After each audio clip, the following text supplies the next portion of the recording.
about it more behind the scenes, but I make it very clear. It's like that panel was too big, and it was too big. It was too much, and goddamn, if we had to turn it into another trans panel. Give me a second. Sure. Give me a second. So I am going to go live. I'm going to say hi to my audience, and then we'll get this show started once Chud runs in here. I think we're waiting on Spartacus too. Ladies and gentlemen, it's PrimeCayes. Hey, what up? There he is. Hi. Always a pleasure. Thanks for showing up, my friend. Of course. Wick, yeah, you've been amazing to me. I gotta be amazing to you too, right?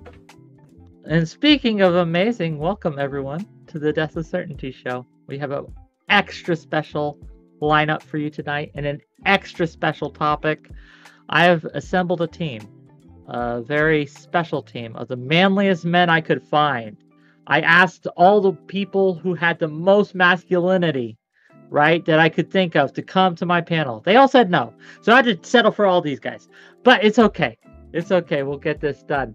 And we'll make sure that, you know, everyone gets a chance to speak, and we have you know, I want to open, kind of honest dialogue.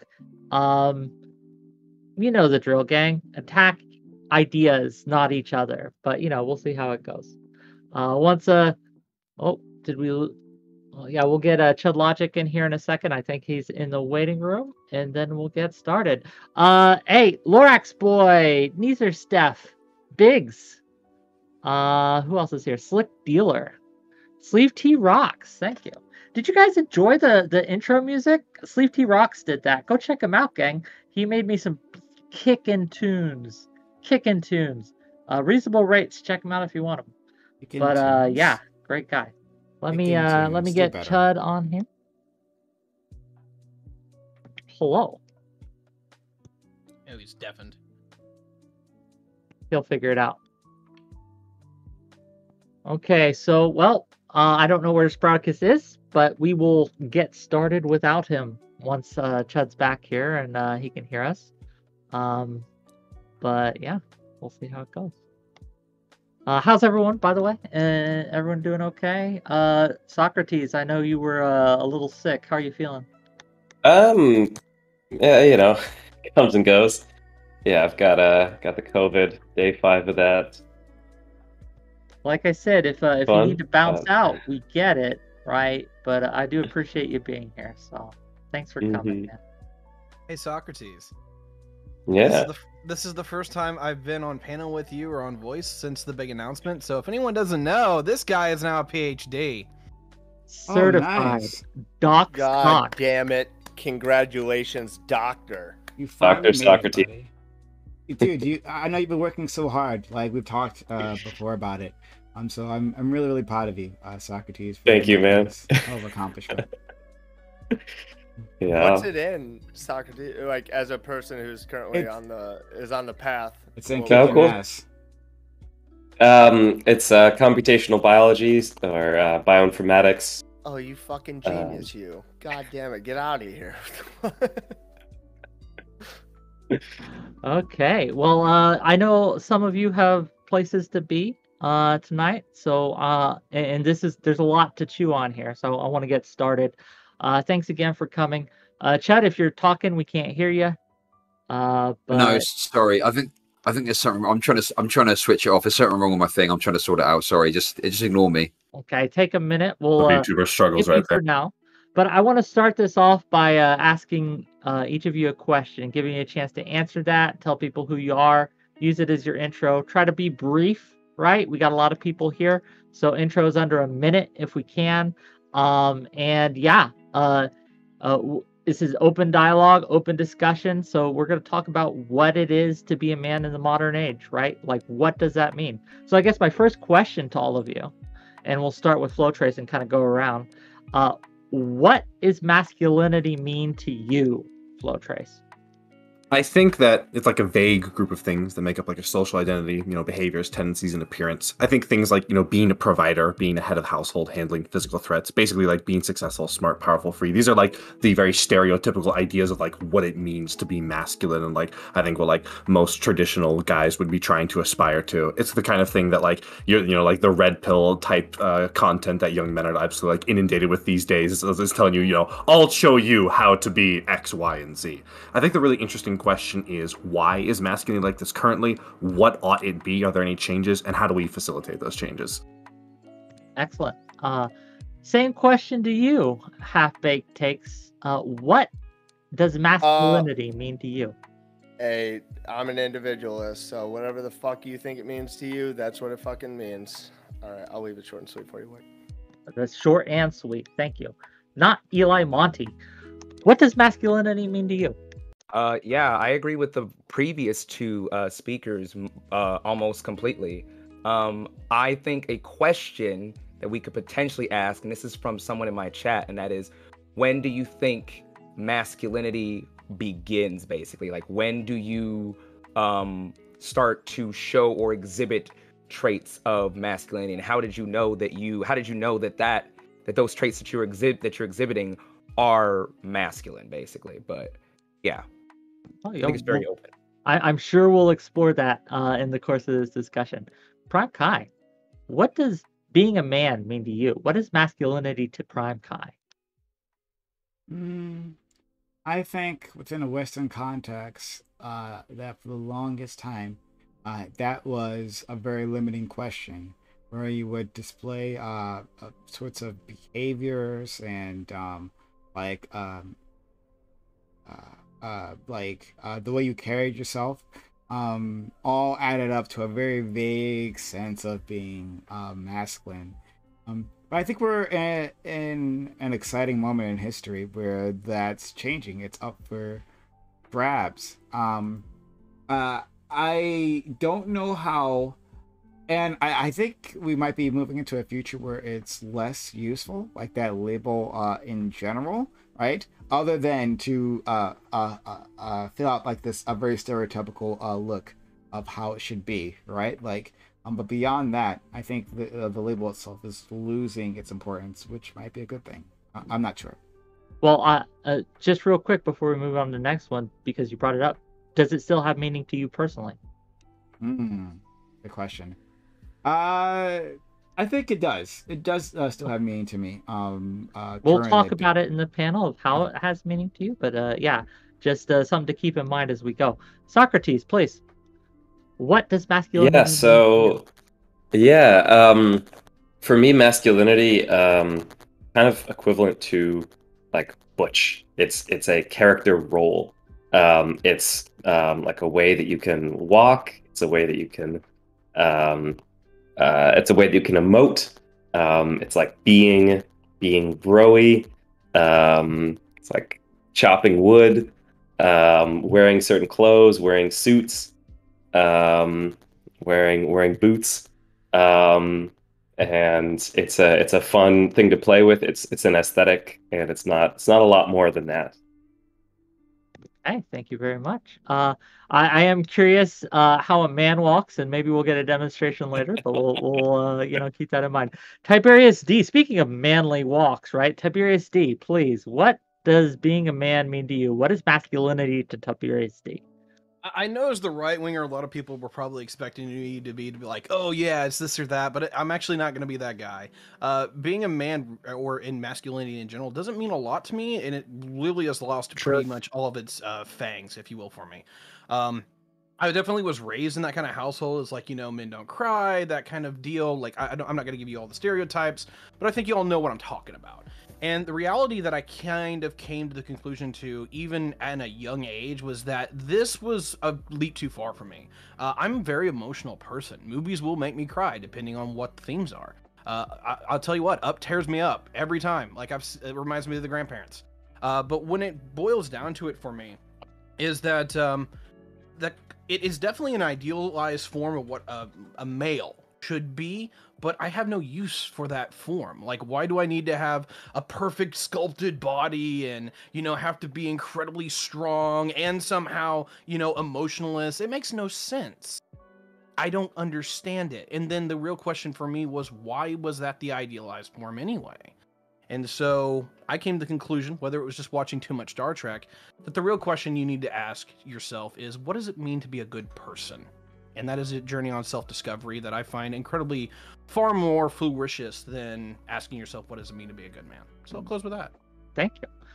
Yamato, what does being a man mean to you? To me, it's kind of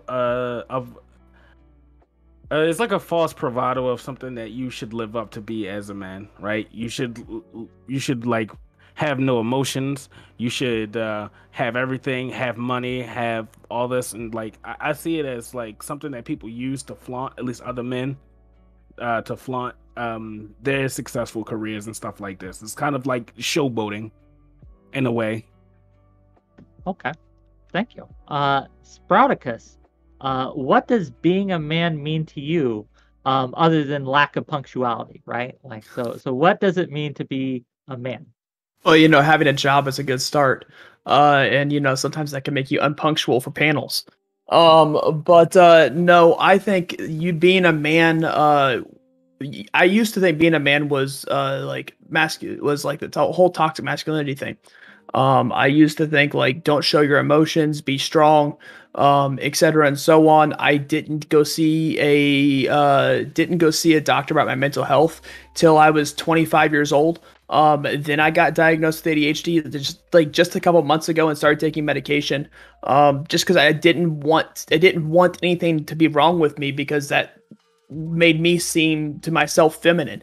But now I think to be a man is just to live your best life, to be you, to go out in society and be you. That's what it is to be a man. It's just to live your best life, do what you can, be successful as you can in what you want to do, and that's what it is to be a man. Okay, thank you. And last but not least, hopefully fixed, the man with the wrestling get up, Chud Logic, please. What does being a man mean to you? Well, I think that, you know, you can look to popular culture and that gives you at least some insight of what it perhaps means to be a man. For example, if you take the Marvel franchise, I think if you look at someone like Captain America, you've got, you know, nobility, heroism, patriotism. If you look at Iron Man, you've got kind of intelligence, business savvy. Maybe even you could look to the Hulk for raw, sheer aggression and power. And would you believe it? You can unlock these characters and more on Marvel Strike Force, a game that you can download by popping by my stream and scanning the QR code with your iOS or Android device. Do it now and get to level 10 to support the stream. Thank you very much. That's my opening statement. Okay, well, that is quite the statement. Speaking of providing and things like that. So, just to kind of get things started off, because I think we've all touched on the idea of masculinity as a social construct, right? Like as an aesthetic, as I think Socrates put it, at least. So I think, is this a useful aesthetic? Does it have a role in society? Should people strive to be masculine? What, I guess we will start off. When you think of masculinity, what's the best masculine trait you think? Is there any kind of masculinity that isn't toxic? It's an open discussion, so whatever, you know. I think there are a lot of ways that we can sort of model masculinity or femininity or different sort of like social roles in ways that are very useful to us. I don't think that we necessarily need to deconstruct all of these. It also does seem to be the case that like there seems to be at least some correlative relation with like biological sex. And I think that it's, you know, useful for us to maintain the idea of masculine and femininity, but just try and I think like reform some of the most toxic aspects, right? It's probably not a good thing that like for a long time, and still, you know, depending upon what kind of social group you grow up in, men are told this idea that like you just need to shut the fuck up when you're feeling sad and stuff like that. That's probably a bad thing that we, you know, should get rid of. But I don't think it's the case that we need to just totally deconstruct like these social roles, which do provide people a lot of like stability and utility in terms of like exploring social groups and figuring out how they want to fit into society. Fortress, do you think people really tell men to shut the fuck up though? Like at Oh this my point, God, like, Yes. Yes. Yes. yeah. Yeah. Especially, Yeah. it's happened to me multiple times to talk about abortion. I've been told to shut the fuck up multitudes of times when talking about I abortion. didn't even think about that angle. Wait, in many from the cases- abortion many angle, cases I get the people- abortion Hey, angle. and speaking of shutting the fuck up, let's try to do one at a time, gang, right? Or you're gonna get told shut the fuck up a I lot. will not be today. told to shut So- the fuck up. by you. We're gonna get not Eli Monty, and if you want in, raise your hand. Not Eli Monty, then Todd, then Tiberius, and that's the order, and then Prime. That's the order we'll go. Gonna say really quickly that oftentimes the people that I hear telling men to shut up whenever they're like having, you know, an emotional moment or what have you, from my experience has been like other men telling me and other men in my life, like friends of mine and what have you, saying, oh, well, when I say friends of mine, I mean, it's not only happened to me, I've seen it happen to other people, other men as well. People telling them, you know, oh, shut up and be a man, you know, man up, men don't cry, men don't show too many emotions. Oh, you're super emotional. Why are you being so emotional? Men don't get emotional. Like, I'm gonna get a little personal here. I grew up with a slightly abusive father who would get mad at my brothers and I. There were 3 of us. Got mad at all 3 of us whenever we would show any sort of like a hint of like a tear. He would just, it was like his own sort of, you know, looking in a mirror at his own toxicity and like, I guess like a flashback as to like the trauma that he experienced as a kid that he has yet to actually face despite like, you know, pushing 50. And, you know, he was told not to cry. He was told not to show any sort of emotion. So whenever one of us did, it would just cause him to like burst into like this fit of like rage. And to the point where we didn't even know like what was going on. You know what I mean? So But in order, so for someone who's been abused, let's just be personally talking, someone who's been abused and then to go forward and then to abuse their kids in the same way that they were abused, I would say they're just as bad or even worse than the person that did it to them, because they know exactly how that made them feel when they were being abused, and they decide to propagate this and subjugate their children to this, whoever they're abusing to this, when they know exactly how they felt when they were being abused. And so I would argue that it's extremely wrong for that to happen, and they're as bad, if not even worse, than the person that abused them. We do have a bit of a line, so we're gonna go Todd, then Tiberius, and Prime, and Spartacus. not Eli Monty. So go ahead. Spartacus, while I agree with you 100%, like on an individual level, but like we're talking about society wide, and we got to talk about like, I'm not making a point of like how individuals feel about this. I'm talking about it just doesn't feel like we're still in the same place that we were in, you know, 1950s America, where we're like giving men all these very strict regulations and standards for what it means to be a man. It feels like we've moved away from that. We've progressed away from that in some. It's definitely gotten better, right? I just don't want men to start feeling like the victim. That's my problem. It feels like you're having a fucking victim mentality. Let me ask you this, Todd. Well, it's gotten just better. real quick. Hey, Wait. gang, I can't I want respond. to ask you this directly, Todd. Do you feel that victims are less manly? No, absolutely not. But you also don't need to. Nobody. This is just across the board. Like, just you don't need to find ways to make yourself the victim. So And I don't want to equate that with manliness So or feminism. half-baked takes. So I think we've gone a little bit of ways from like what it used to be, like what you were saying, is to where like to be a man you have to not show emotion, you have to not cry, you have to walk everything off, etc. And so I think we've gone quite a ways away from that, but I don't think we've gone far enough. I think 67% Sorry, of all. can I just say, it's an important point. This is an important point. I would agree with you. And I think the fact that men like Wick are shamed for letting other men fuck their wife is absolutely disgusting. And I think the cuckoldry, shaming has got to stop. Okay, the memes are funny, right? But we're doing a serious discussion. But I think that is a question, right? Like this possessiveness. As a man, you own, right, your family, right? You are their providers. You are the only person to have responsibility for them. Is that something that's at all healthy?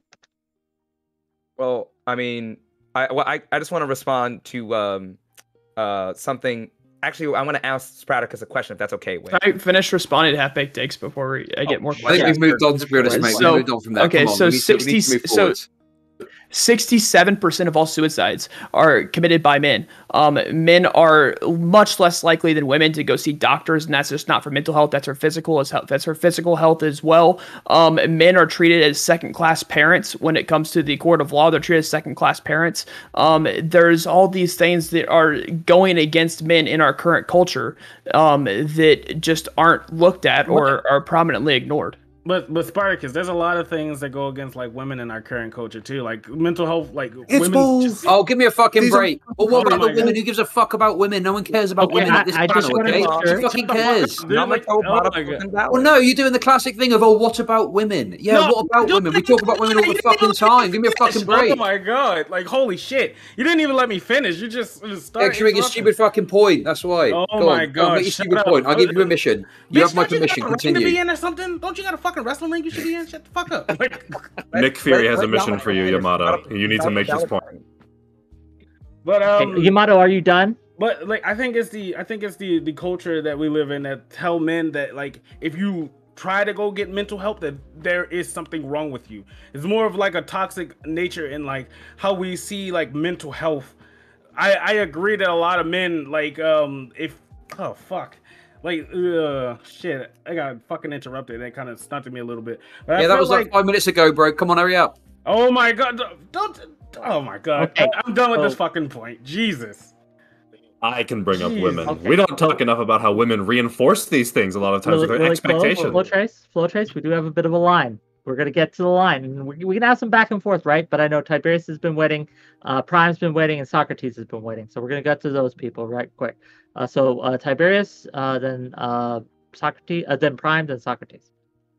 All right, so kind of bringing this back full circle, we were talking about pushing traits and going down that particular rabbit hole. Largely, we're talking about being emotionally controlled. On one hand, is that it makes sense. You don't want to be emotionally unstable to the point where when you're under threat or when you got your chips on the table that you're emotionally compromised, you fall apart. I think there's a logic in that. I think anyone would be kind of weird if they wouldn't agree with that. But on the other side is that we tend to push that to literally 100, where it's like you can't express emotion at all. A lot of people call it stoicism, even though that's a bastardization of that.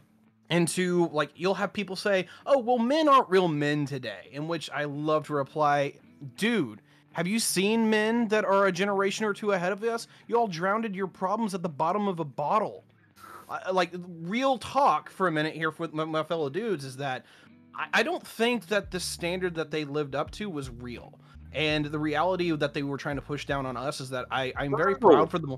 I'm very proud for the millennials for openly rejecting this writ large. Is that we're like, no, y'all are liars. You don't know what you're talking about. Screw off. Bro. And then when it just comes down to it is you guys opened up the big question I wanted to ask. And Wick, please bring us back to this at some point. Does it suck to be a male? I do want to get back to that because it's a real conversation I have. But anyway, definitely wanted to hit that. I think the emotional conversation is real and that we need to have some control over our emotions, but I do not accept, I openly reject this idea that we're supposed to be stoic and that we're supposed to be, headstrong in all cases. Fuck that shit. You know what? Thor, this new Thor movie, yeah, it made me cry in one spot because it's incredibly emotionally appealing. Really good. I want to see it. Was it good? Okay, well, It is good. Despite your bad some game I movie could play with take, that. I tell you what, right? listen. There's actually a tie-in on this game. I'm chilling. I'm So sure come and there download is. it if you like I'm that. sure there is. If you don't mind. Do you mind if I jump in real quick? Well, are you going to talk over your I wanted brother to- Prime? Like, is that what you want to do here? Oh shit. Was Prime gonna go? Yeah, My go bad. ahead. And no, Prime- it's fine. I can Are go you sure? first. Okay.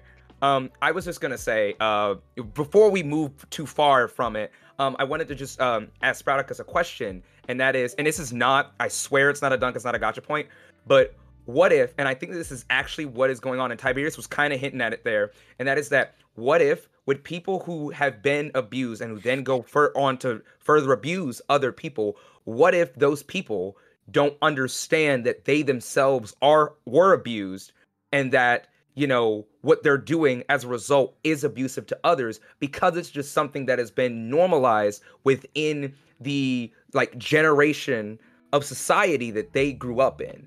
You know what I mean? Like, again, not a gotcha or anything. I'm just genuinely asking. I mean, I would argue it's a moral question.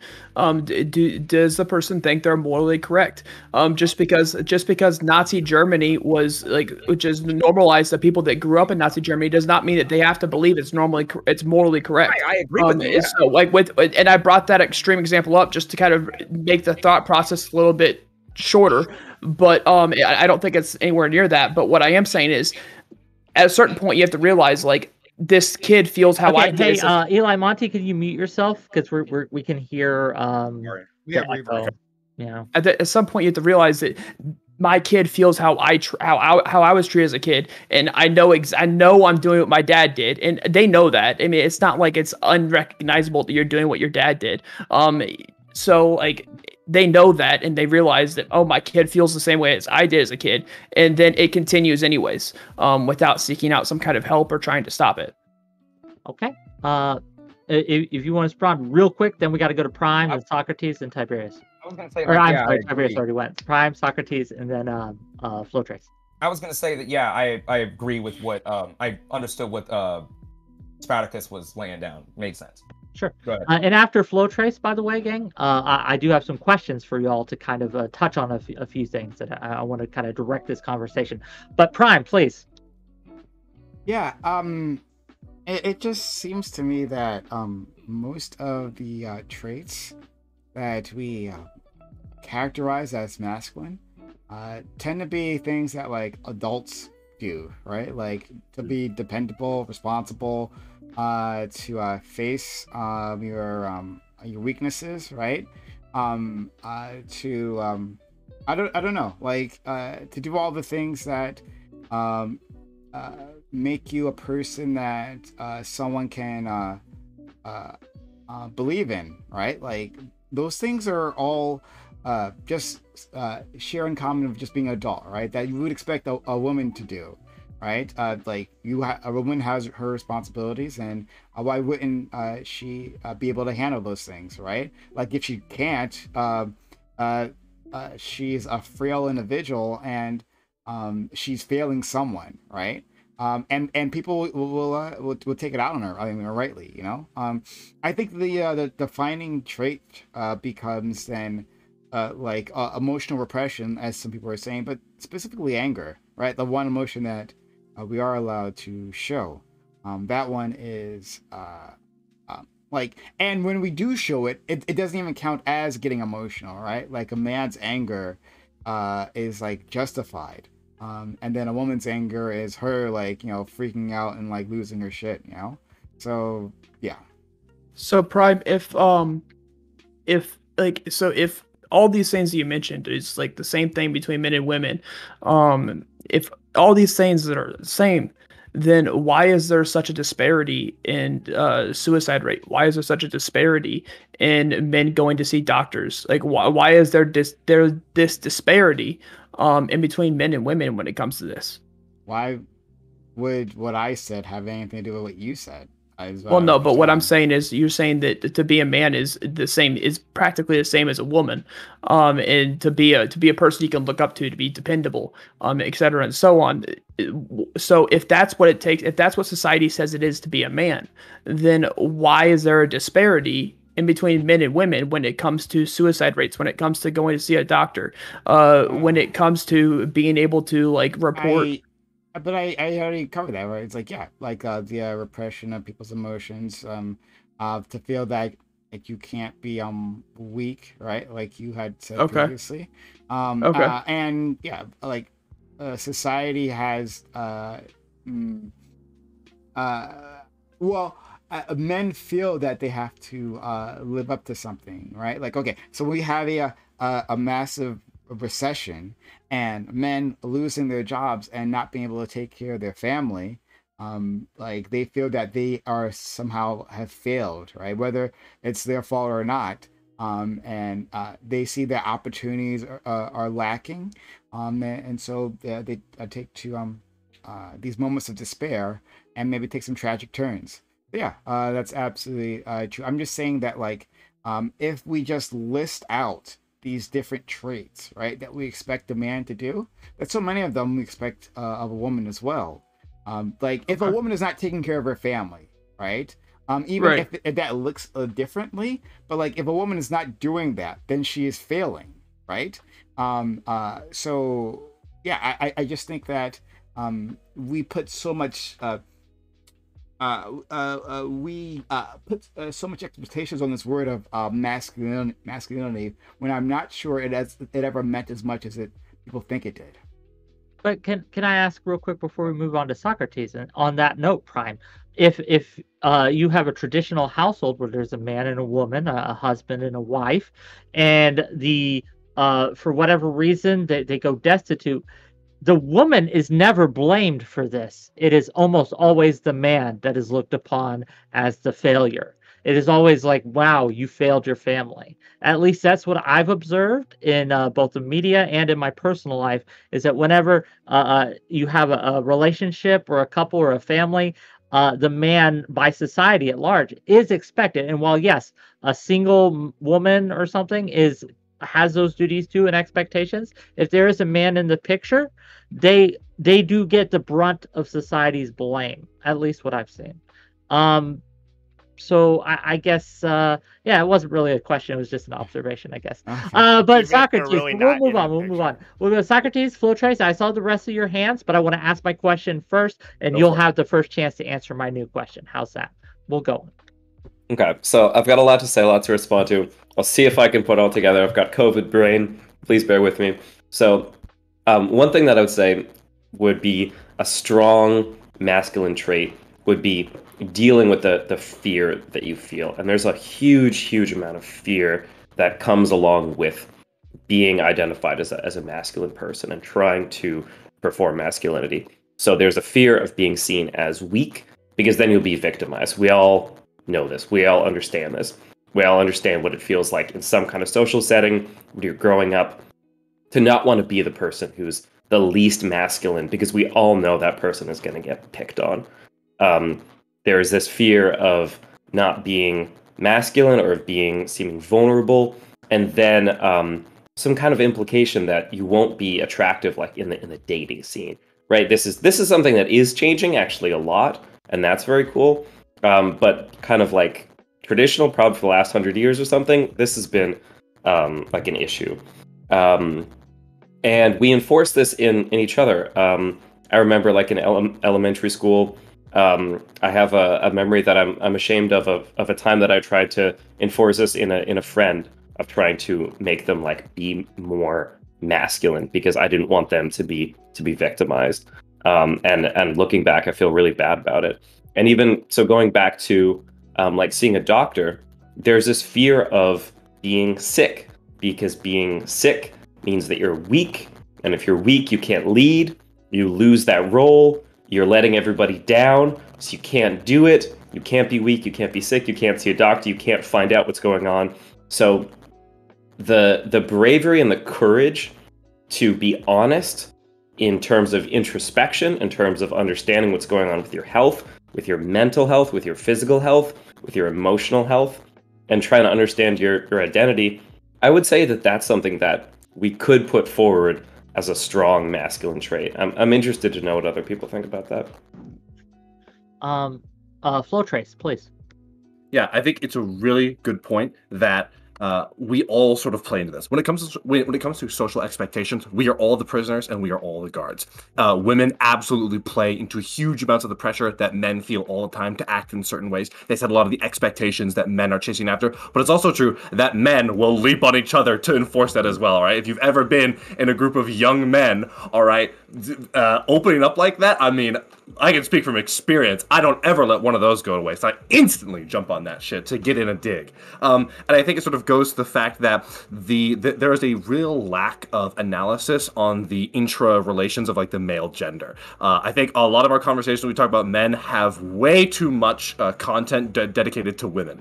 Not to say that we shouldn't be talking about women and how they relate to the gender role, but I think we do way too much of it and not enough of talking about how men, the relations between men really impact the social roles. I think a big component of male social groups, particularly young men, is aggression and one-upping each other. It oftentimes oftentimes takes the form of like banter. And if you're a young guy, you've definitely had at least one experience in the friend group where the banter goes too far because people are constantly trying to one-up each other. I've had that experience a lot. And there's this development oftentimes of like a kicking bag of like one guy who really gets laid into the group consistently. And I think we've almost Stockholm syndromed ourselves into thinking that this is like a normal or like advantageous thing to do, but we're all trying to play the game. No one stops and says, guys, let's not do this, because that would be an angle for someone to go after you in, and you don't want to let that open up yourself to that. You want to keep getting on them. Yep. It's a legit prisoner's dilemma. Yeah, just to respond, and yeah, I'll let everyone else respond too, but I do have another question, but I'll let you guys respond directly to him. But to play devil's advocate with you for a moment, Flowtrace, right? Is there not a social good that comes up? I understand there's problems with it, about this aggressiveness within a group, this need to assert yourself, to establish dominance, as they would say. Is that not does that not have social benefit to a certain extent? It absolutely does. I think, like all things, it's a balance. Being not being assertive enough is just as bad as being too assertive. The question is, how do we get a balance? And I think that in the case of men, right now, a lot of I think the status quo is shifted too far in being overly aggressive. Okay. Yeah, but if you guys want to respond, I know Todd and Eli have their hands up, so go ahead. Is it gay to suck a dick? I thought that's the kind of thing we would be talking about. That's a question of masculinity. But what are we even talking about right now? What's going on?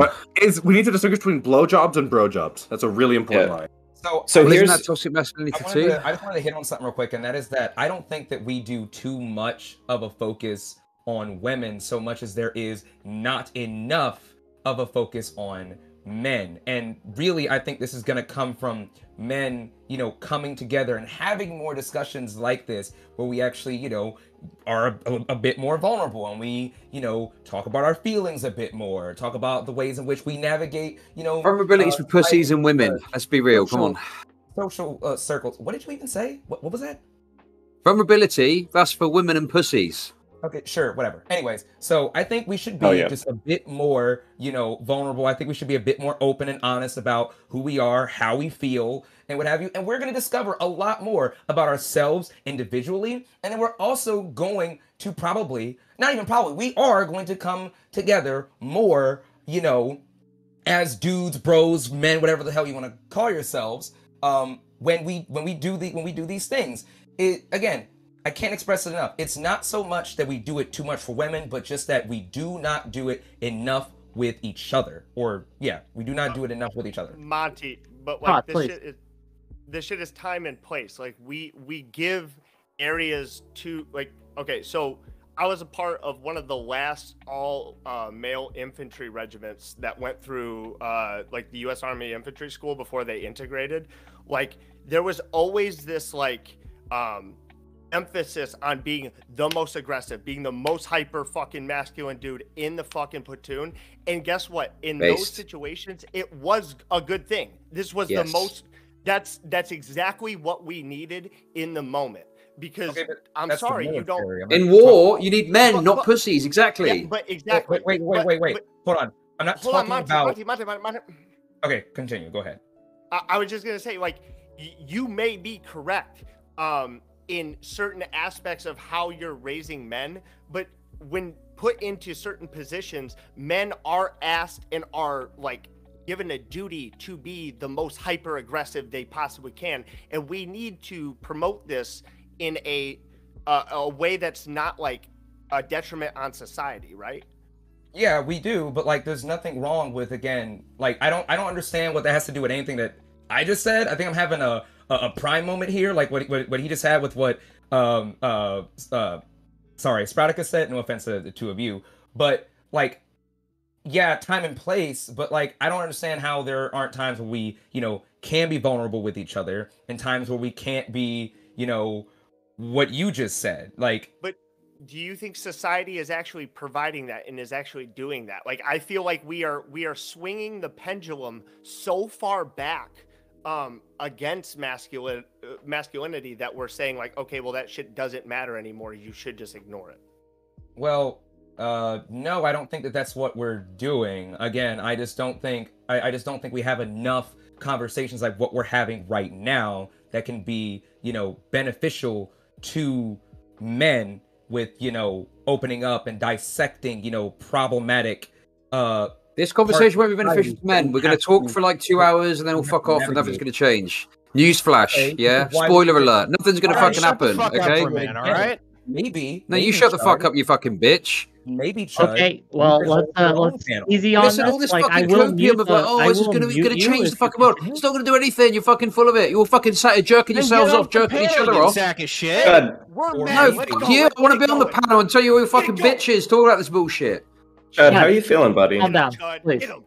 I'm fine. I'm fine. Internal things. I'm just tired of everyone jerking into each other's mouths. You know, if I want to watch that, I'll go to the fucking gay bar. Let's ask this. I'll ask you this directly, Chad. What's your favorite part of being a man? My favorite part of being a man? Yeah. What do you enjoy the most by being a man? Nothing. It sucks. Nothing. It fucking You think sucks. it's just Everyone thinks it's sucks fucking and you awesome, and everyone goes on about how great it is to be a man. Men have got it so good. No, we fucking don't. It fucking sucks to be a man. Okay, does everyone agree? The moment you start talking about this, like this fucking soy cuck to the left of me goes, "Oh, what about women though? What about the women?" We're not talking about women right now. We're talking about men. We weren't talking about women. We're talking As about always, men. you have So my 5 fucking question minutes for of the rest conversation of about you- men's issues. It's like he's super fucking tilted. Gang. Hold on. My question for the rest of you is the same. What is your favorite part It's okay, in Chad. We'll get over society that about toxic being a masculine man? stuff. What do you enjoy the most? Go ahead, Prime. Wick. It's the penis, right? I'm all about the cocks. All right, that's my favorite part of being a man. No, Drawing in the snow. I want to actually like. Not gonna lie, it's so easy to pee outside. It's amazing. Oh It's my amazing, God, right? good point, What can't you do with a penis, honestly, right? You can stir your coffee. Where there's a will, there's a way. But like, I wanted to interface with our good friend Chud Logic. First of all, I haven't seen you talk to you in a long time, so hope you're doing well. Good to see you, mate. Hope you're doing well. Yeah. Yeah. Okay. So I'm not entirely sure how serious you are. But I want to take it head on. So you're saying that it sucks to be a man, right? I'm guessing because of the pressures, or maybe that our lives are not valued as much, because that's the thing I've heard a lot of people say. I just don't, I don't see. I mean, obviously, there's things that you experience as a man that are different to a woman, and there's some of those traits that are positive, some of that are negative. But I just don't really see it as like, I think it's good to be a man for this reason. I just don't really conceive of it that way. Like, sure, like I could probably walk around at night and feel a bit safer than a woman does, no doubt about it. But like, I don't know. I don't know if that's like a good thing about being a man, because it speaks to a negativity in our culture, doesn't it? So yeah, rather than being a positive, like that should be like a neutral thing, feeling safe within your environment, right? That's like more of a detriment for for women, right? For saying that they feel like uncomfortable being alone, right? So okay, so it's not a benefit. So you don't see, rather than looking out and like, I guess maybe more of a feminist thought type thing, right? Looking out into the world and seeing, right, like the relative advantage from a woman's perspective. You're saying that as a man, these things are kind of basic, right? And they don't necessarily advance our lives. They are just they should be just normal traits, right? And maybe just we should be making the world safer for women. Well, I mean, does anyone wake up in the morning and go, "Oh man, I'm so happy to be a man today. It's amazing," and you think about all the great things about it. Yeah, Giga Chad. No, sometimes I do. I'll be really honest with you right now. I've got there no are times when I am just very glad that I have people trust me more, right? People look to me for protection in a lot of cases, and that feels good. It feels good to be looked for and to be relied upon and to have people trust you in a way that I don't see them in the females in my life, right? The women, my sisters, my mother, and the other women in my life that have come and gone, right? It just, I haven't seen them relied upon, at least by society. So you're talking about reliability. there. Yeah, right? like no, not but- that they're unreliable. Not that they're unreliable. That's not what I'm saying. Okay. What I'm saying is that society, when there's a task that needs done, they don't go to them, they go to me. What kind of tasks are you referring to, though? So, for example, if the Geico or the Verizon guy comes to our house, right? Like knocks on our door, right? They like in me and any woman in my household opens the door, they're going to talk to me and not them, right? Like if we're all together, they're going to address me before they'll address them. That's Well, a very Isn't that because that's the a assumption very is- well, isn't that that's because also sorry that's also a very old society thing that's been ingrained in our mind, is that there's a man, you talk to the man of the household. It's ingrained in society, even though we don't realize it. It's much more prominent if you go to Afghanistan or the Middle East. It's much more prominent there. But when I was helping out the Afghan refugees, I literally wasn't supposed to talk to the women. If there was a man around, I was to talk to the man, and the man was to talk to the women for me. I was not to talk to any women. And as a matter of fact, I wasn't even supposed to look the women in the eye, because that would make them feel very uncomfortable that I was looking them in the eye as a man. And so that it's a very old cultural thing, and I don't see it affecting society that much. As much as you think it might, Wick, I don't see it affecting society. That if the Verizon guy comes up, goes to the house, that he talks to the... It's the little things, right? Like, male. no, you're right. It's not a major thing. It's not a major issue, but it's those little things, right? Those, they make way for me, right? Like, people make way for me in the way they just don't. Hold on. First of all, So some people Spartacus- recognize privilege. You Spartacus- thrive in privilege. You love the privilege. You love to be a privileged male. Is that what you're saying, Wick? There are privileges, and I enjoy them, yes. Spartacus, first of all, like I hate it when you look me in the eye, like as if we're social equals, all right? Like eyes on the ground, please, thank you. But Wick, is it because actually I've never seen you in real life, right? How tall are you, Wick? I'm only 5'8". I'm not very tall. Okay, right? So, but I do have a presence and a charisma that is much more manly than most men. But what no, about the rest of your family comparatively?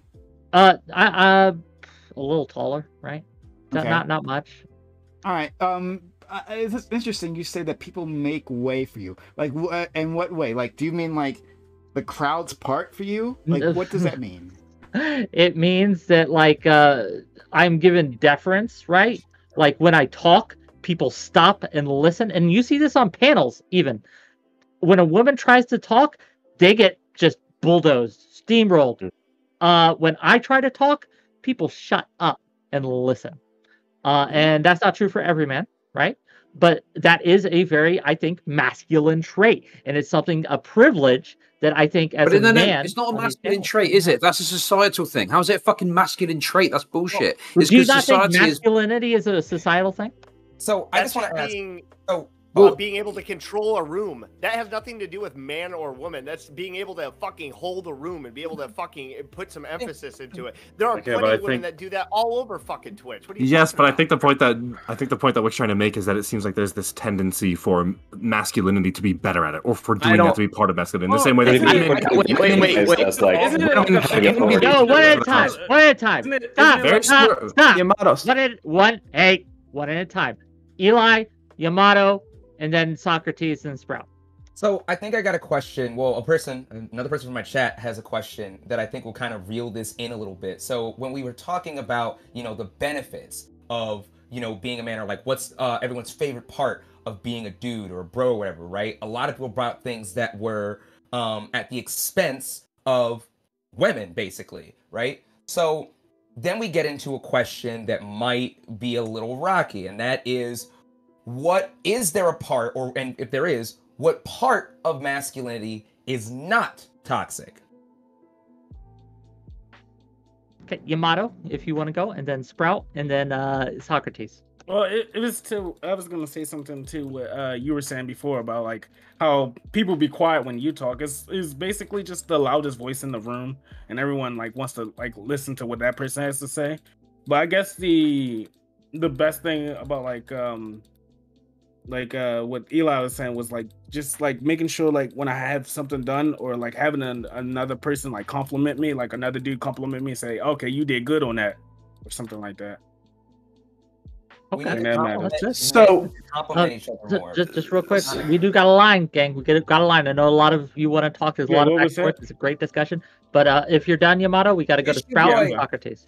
So to kind of add on to this, Wick, what you were saying about like the men being able to control the room, I think half baked takes can like further my point here is that in drill sergeant, like in basic training, the female drill sergeants control the room so much better than the male drill sergeants. When a female drill sergeant says I don't know if he was infantry or anything like that to where it was male only, but the female drill sergeants in basic training can control the room much better than a male drill sergeant. They are given much more respect as a drill sergeant, etc., and so on.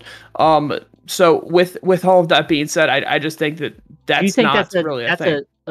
in a society, just to address this, right? Like when we talk about it, obviously women can do it too, right? Obviously. But when we talk about what usually happens, generalities, what people are nurtured into, femininity is a submissive thing culturally, right? And so if you are raised to be feminine, you are much less likely, and it's not impossible, it's just less likely to be as assertive as someone who is raised masculine, right? Do you disagree?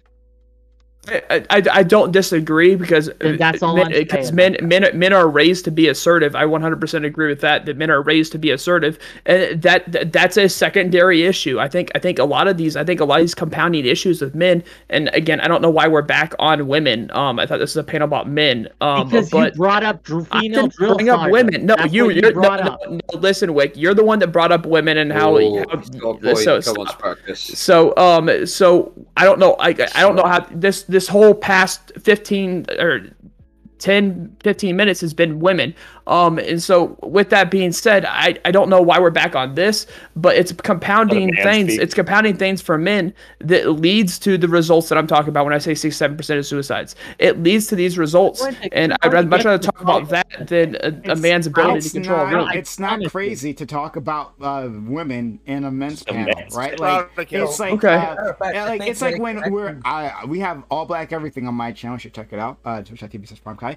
But we have that, right? And it's all black people. We talk about white people all the time, specifically Sprouticus, right? Like example of a fine white male there, right? But yeah, we because it's, and I don't like looking at the world this way, but we're in opposition, right? We come into conflict with each other. So it's the other side. Or black and white people.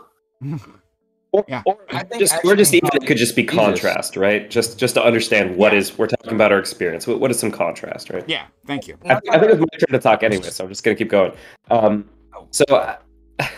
So I did want to go back to when Wick was asking about like what are things you like about masculinity, right? So we can focus it back. I am gonna mention women. Trigger warning. I'm sorry.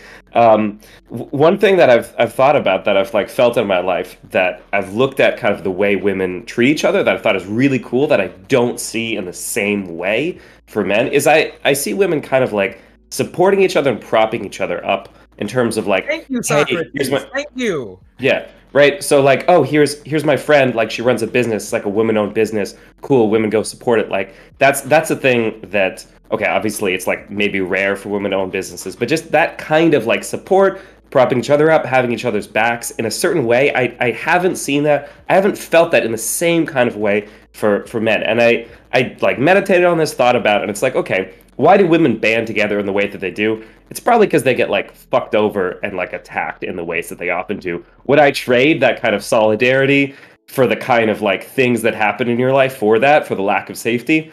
No, I probably wouldn't. I would probably, pick men. I mean, I came out as non-binary this Pride season. I was on a non-binary panel yesterday.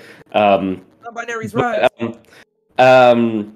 But I did have a question for everybody on the panel. I'm really interested to hear an answer, because we're talking about kind of masculine traits, but it's like, how do you feel about actually just like your body, whether or not you're talking about like male or man or whatever, but just like like when I think about my body, feels masculine, right? I do martial arts, so of course like feel super masculine, but like, do you ever like wake up and feel like, oh cool, my body feels masculine, this feels good? Does anybody like have a kind of just like body level experience of masculinity that feels good or bad. We're gonna go to Monty, then Tiberius once in, and then I have another. Texas try to get in multiple times. Could I? Yeah, then as well. Could I And hear then I have some another responses to that though? Yeah. Yeah, please. So as another, I want to respond to two things here. First thing is, before I forget about it, when we talk about, masculinity or toxic masculinity, it actually can be very good to look at it from the viewpoint, or get a viewpoint on it from women, as there is when we talk about this as men or dudes or non-binary people or non-binary males with, male genitalia. Everyone in there, yeah, good job. There's a blind spot there. It's one thing because self-reflection, right? Self-reflection is a huge thing, right? And that's very hard to do, and it takes sort of like some sort of like internal practice to like take a step back and then look at yourself, look internally and go, okay, what did I do here and there? As a matter of fact, I did not realize that some of my behaviors were toxic way back when, until I had women check me on those toxic behaviors. And then to go off what you were saying, Socrates, as a fellow non-binary, I mean, it kind of fluctuates, It's like some days I'm feeling really masculine, some days I'm feeling kind of, feminine, but as for my body, I feel like my body's freaking awesome. Like, I no qualms with it whatsoever. Could be a little less hairy in some places, but besides that, freaking awesome. Okay, well, that's good to know. Tiberius, then I think it was Todd, and then Flowtrace. Thank you. Appreciate that. I'll answer the question from Socrates because I think it's actually a good one, and then I'll get to the other comments. Do I like my body? There's a story here, but for the long time, no. It's only in the last couple of years that I've actually been able to really appreciate the way that I look, because I had a hell of a time doing the whole, like, we're supposed to look like Chris Hemsworth kind of thing, and I knew I was never, ever going to look remotely like that. So, yeah, I had the whole thing where I can't gain muscle for shit. Like, I got the broad shoulders, like, I would look really good on me. I can't do it. I go through a lot of pain in building muscle. I think there's actually something wrong with me, but thank you for an American healthcare system. So, yeah, but I do know that I do know that now a lot of women find me attractive, regardless that I don't look exactly like that. So I've come to appreciate how I look in the long term, but for a long time, that idealized form of what we're supposed to look like versus what we look like now, I fucking struggled the shit out with that. Tiberius, your body is a wonderland, okay? I want you to say that to yourself in the mirror, okay? Yeah. That. I do want to hit the other thing real quick, is that look, I know there's the conversation about, like, hey, associating ourselves with women or comparison to. I'm going to take the big balls approach and saying, I don't think men or women can have the conversation about what does it mean to be that without the other sex involved. I think this actually needs to be an honest conversation, starting with, all right, cool. You're a male versus female. What's the differences between us? Let's iron that conversation out. Then, if there is differences, do we make different rules? Is there things that we're supposed to expect from each sex because they may have an advantage or a disadvantage, or they may have to respond in a different way? If that is the case, then how do we handle that in an appropriate way? I think these are the conversations that we're all actually building up to in society over the last, say, 7 years.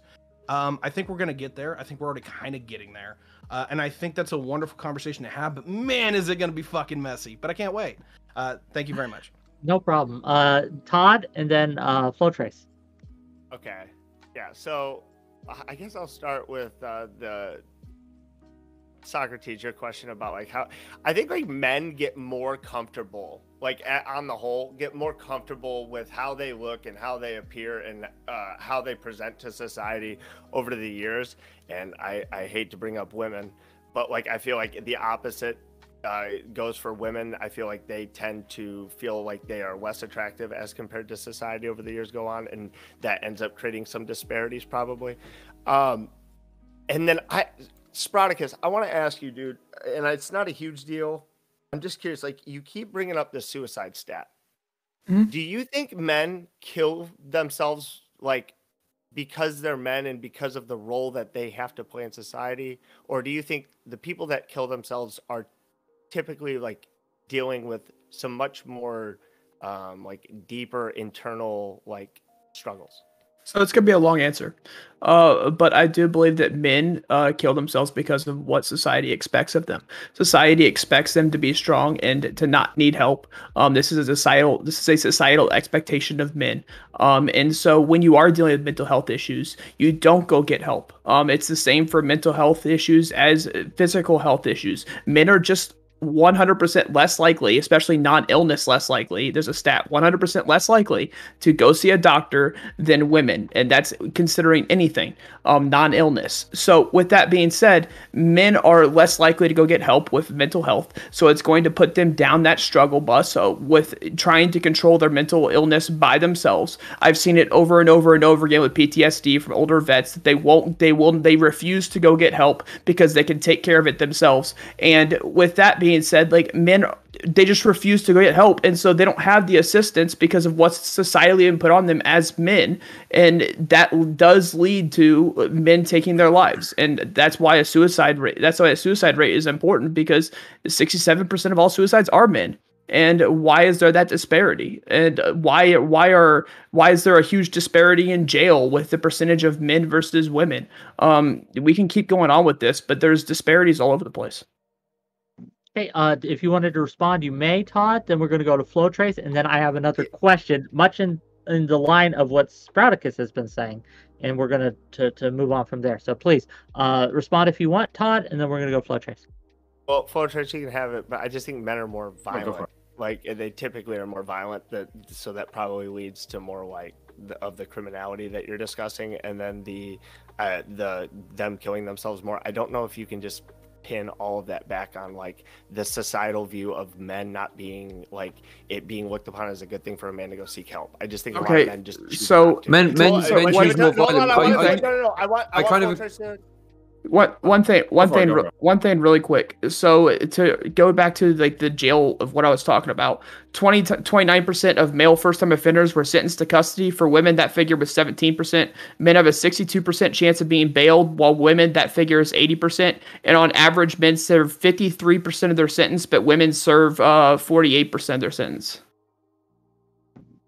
Todd, if you're responding to him, we can't hear you. You're muted. No, I know. I was just like, those are tiny. Like, I know that there is a disparity there, but like when you look at the difference between how often men commit crime versus how often women commit crime, a lot of that has to do with how the judge looks at like a sentencing. So we're talking about first-time offenders.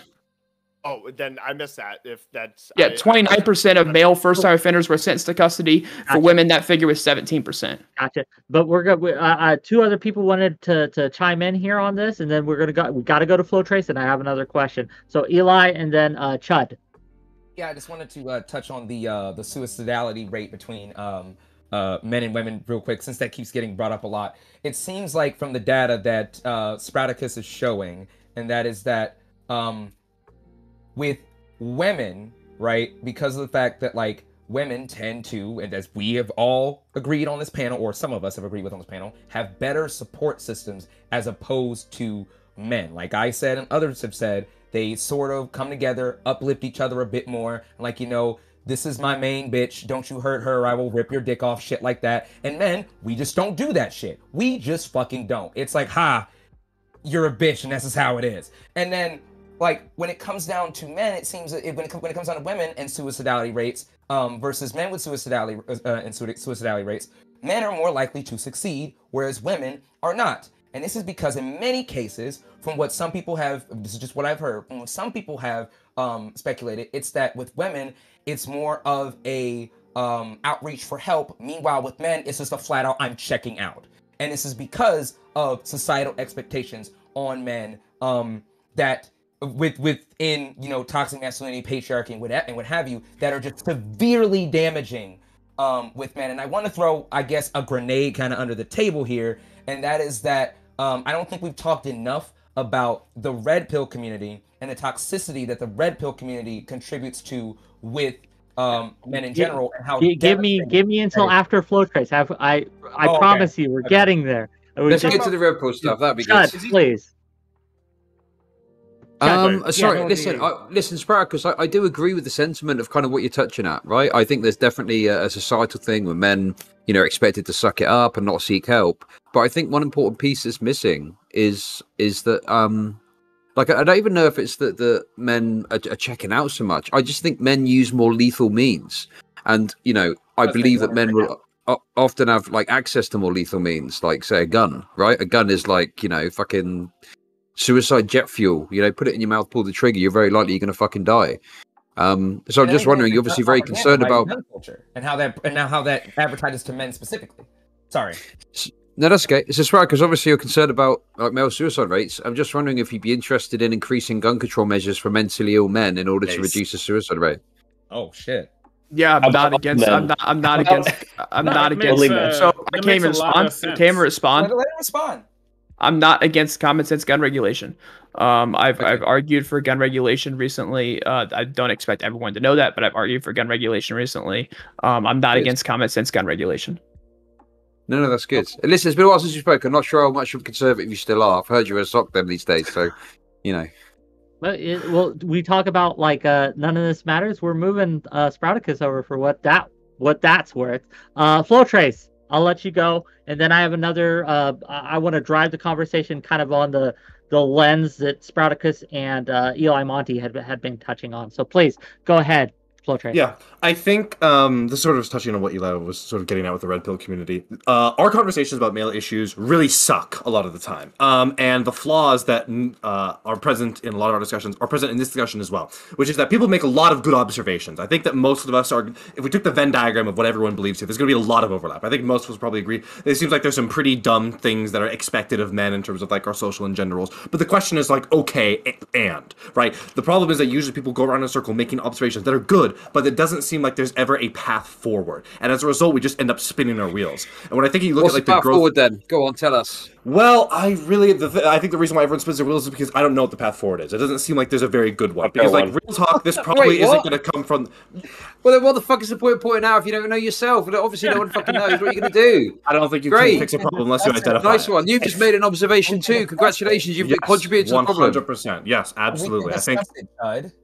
Yeah, well, I think a big part of the reason why we don't get specific solutions is because it feels like there is a real inability of either political side to address this. I think on the right, there's a lot of people who engage in the most like worst aspects of traditional masculinity and enforce that kind of things. And I think on the left, there's this huge blind spot that comes as a result of like wanting to be a little too feminist. I think, to be honest, I think that there's a really big blind sight in a lot of like feminist circles or left-leaning circles where all the lenses that we have to analyze like structural problems and how people are, products of their circumstances, that all goes away when we talk about men. So I think if we want to try and get solutions moving forward, we have got to, I think, cut down on, and I think you're really starting to see, particularly in like America, when you look at like white women versus white men, I think that is an area where statistically you're honestly starting to see a bit of parity now in a lot of areas, for example, in education, and there has to be a bigger pushback from left-leaning people in left-leaning circles to get people to recognize this if we even want to move forward. Because I think the reason why we don't have solutions is because real talk, basically nobody outside of a tiny niche agrees with the idea that we need to be talking about men's issues. Men's issues are incredibly underrepresented across the political board. So if we want to get solutions, we need to change minds, and I think a big way to do that would be push back against the blind spot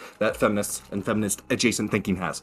Okay, excellent. Can I make one addendum to that real quick? Yeah, one addendum, and then I do have a question. Like I do want to talk to this, but I want to center it. But go ahead. A quick addendum to what Fotrace said is that not only are we seeing entire sectors where they're reaching parity, we're actually seeing it where it's like radically reversing the other direction, where women are becoming dominant in what used to be male-driven fields. I'm not going to get into particular details which ones, but like that's a conversation, because if people can move from one domination to another, what does that say about our society, and what does it say about our gender roles? Like they literally in some ways will break down just because of that. We can't push on like the restrictions on women while not simultaneously doing it for men anymore. This has become unsustainable. I think all right, wait, please. I'm sorry. Go ahead. Well, Eli, real quick, and then I gotta go. But Eli, it was real quick. I was just gonna interject here and say, sounds like what we need is a bit of intersectional feminism. Oh my god. Okay. Give me a minute to brace myself for that. But I do want to bring up some things, because I think Tiberius, Sprouticus, and even Eli have touched on these stats, right, and these figures when it comes to this, like suicidality. Though I will say that at least among rural communities, the rise in female suicidality has dramatically increased. It hasn't reached parity yet, but it's like, if we talk about equality, that's not a kind of equality we want, right? When we look at academia, men are dropping out at record rates. They're not entering the academic fields. They're dropping out of college. They're not finishing college. They're getting lesser degrees. They're just being dominated by females in that space, right? When we talk about violence and crime and things like that, again, men get harsher sentences. Men get are more. They simply do. And well, look at shootings, right? Like look at fatality police shootings. 95% are men.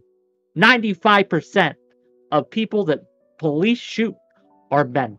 And well, it might be 90 now, but it's an astronomically high figure when it comes to how men are perceived. So we have these issues, we have these real problems. So I guess I would ask to all of you, is it time to have affirmative action in some of these areas for men, for like specifically outreach to men when it comes to education and things like that? Yes. So I just wanted to say, I think what you're hitting on some good points there, Wick. But I think I know that each one of those points, there are systemic issues and systemic problems that we would have to go so deep into with a discussion.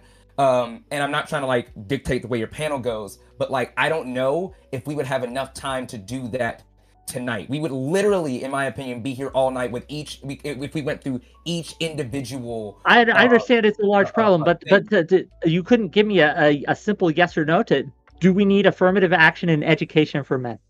I would say no. Or a form of. I would say we wouldn't need affirmative action. That's why I said like it's so we got to engage in some sort of nuance here with this. Fair, and I just want to point it out, right? Like when you have the wealth gap with women, and when you see the areas that women are still treated less than men, no one talks about like it in the same way as Flow Trace was saying. We don't speak about it in the same way. With men, it's not. No, we don't need to just directly help them. It's all. Well, no, there's some nuance to it, and men should probably be better. I had an interesting conversation with Corey about this. Corey is in the academic field; he's going for his PhD, right? And he and I have discussed this huge academic disparity, and his solution was men just need to get more disciplined. That was his solution. That was what he was saying. Men just need to pull themselves up by their bootstraps, and this is something that we would never say to any other group, and it's just wild to me. But anyway, I want to get everyone else in this discussion. If you disagree with me or agree with me, but go on. Corey Campbell said that? Yep. He said men need to pick themselves up by the bootstraps? No, he said they lack discipline is what he said. But it came across as that. It seemed very out of character for him. But so someone in my chat brought up something that is very I think is really good, and that is that maybe we need a bit more safety nets, and maybe this might look like affirmative action for men, maybe, but I think we need more safety nets that are available for men, that are advertised to men, and then we also have the safety nets that are also available for women. For instance, like when I'm helping a client of mine that is a woman, I can refer her to women helping women. When I'm helping a client of mine who's a man, I can't exactly refer him to men helping men, because that's just where I live in Cincinnati, like that just does not exist. So we need safety nets for men, and then we also, not only that, we also need because we were hitting on this earlier about how men don't seek help. We also need to explain to men that it is very much okay to seek help. It is very much okay to admit that, hey, maybe you stumble, hey, maybe you can't do it by yourself. I like how Chud brought up, the Avengers, Marvel Strike Force and everything, because you know what? Sometimes Iron Man needs some help. Sometimes Thor needs some help. Hell, like I'm DC, I'm Team DC. So, sometimes, like my favorite superhero, Superman, might need some help. Like, I think Chud needs some help. You guys can scan that QR code. I have a poster right here of him and Wonder Woman fighting. I'll scan it right now. And speaking of reaching out for help, if I may just jump on that, some of you have noticed, but there's a little less WIC nowadays, right? So I just want to take a brief moment to link my GoFundMe in chat, and if you can help me, that would be great. again, I do want to get other people in on this conversation, but I think that when it comes to domestic violence, there are safe houses for women. I do not know of a single safe house for men. Like, yeah, I have they are that. victims. I have that stat pulled up. I mean, this is gonna hit a little bit more Chud's way than anyone else because this is from the Guardian, which is a UK. Nice. But in 2011, the Housing Charity Crisis found that 84% of hidden homeless were male, and the latest chain figures suggest that 9 out of 10 people sleeping outside are male. And according to the Mankind Initiative in UK, refugees or safe houses, there are 33 spaces dedicated to male victims of domestic violence, of which 18 are for gay males only, compared to the around 4,000 spaces reserved for males. So say you're a straight male, that leaves you 15 spaces in the entirety of the UK that are dedicated to straight males only, compared to the 4,000 spaces reserved for females. Well, I'm not sure if on that note that I'm not sure if necessarily men need that service as much. It's something I know. I used to work in a hospital, and we would talk to men can't get abused. I see how it is, Prime. Okay. I would. So I worked with social workers, right? But I was doing IT. And I would go to their seminars and stuff, right? And they had seminars on this subject, on spaces for women for domestic violence. And I asked about this, right? And they're like, "Oh, yeah, we don't have any resources for men," and that sucked. That really does suck. That's terrible. And at least in my area. But while there certainly is a need for it, I don't know if the need is as large. So I'm not sure we would ever have parity here, right? We would need parity. Men can be abused. Men can be physically abused, right? Men's life can be threatened by a woman, absolutely. But do these things, does female abuse towards men look quite the same as male abuse towards women? I'm not sure if it does. So, and so I think we're hitting on your Prime. I see. We need more. Oh. Yeah, that's okay. You've had a lot of speaking time. Yeah, I just want to give other people some speaking time too. FlowTrace wanted to bump it, and so did Todd. So FlowTrace and Todd, please. I'm just gonna say real quick. I think that I think what Prime is saying is actually a much more defendable point than maybe some people are interpreting it as. It could totally be the case that we want to allocate just as many resources to men as we do women, but the way that we assign those resources to men might break down differently. Just trying to find the most efficient way to help men. That's all that I think. Just to clarify, I think that's what Prime's trying to get at, and I think that's probably totally the case. When Monty's talked about safety nets versus encouragement, I think men more than safety nets really would benefit from programs to help them get out and doing things. Men generally seem to really want to do things and feel like they're going out and doing things, and so I think there's a real tendency of men to sort of check out, and breaking that kind of cycle where you check out for a year and every day is a blur and you're on your computer 24/7. That's something that, for example, is a phenomenon that appears to be more unique to men than it is women. So we want more unique solutions. You're correct. We gotta get Todd in. We gotta get Todd in. I promise. I think society has not come up to the point where we're realizing that men and women commit domestic violence at roughly the same rate. It's a little higher for men, but not by a lot. Women commit domestic violence a ton. It's the seriousness and of what that threat is for a man versus a woman. So I can understand where you're coming from, where you're we don't need to dump a bunch of resources into men's protection centers where there's a specific place for them to go. But we as a society probably should come to grips with the idea that women are committing domestic violence roughly at the same rate as men. Eli, Sprout. The battered man is still a joke, isn't it, in society? The idea of the battered man. The rolling pin, the woman with the rolling pin running around behind the man, is still considered a bit of a joke. When it's not really, is it? I just wanted to say, in response to Prime, I agree with what you're saying. I think the conversation is more on the lines of that for men, safety nets for men, right? Is that there's almost none. There's barely any to notice, right?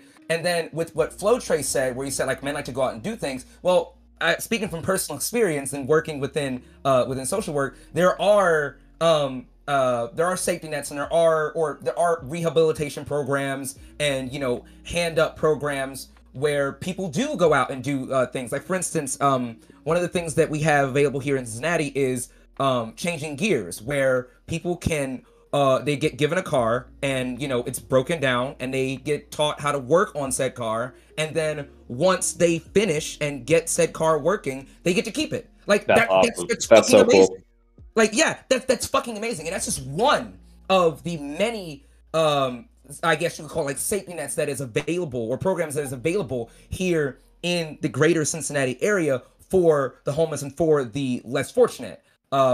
So I don't think it's necessarily that men don't want handouts. I don't think anybody's like really giving so much of like handouts as much as people are giving, you know, ways in which people can help themselves, because that's a good way of getting people to take advantage of said program.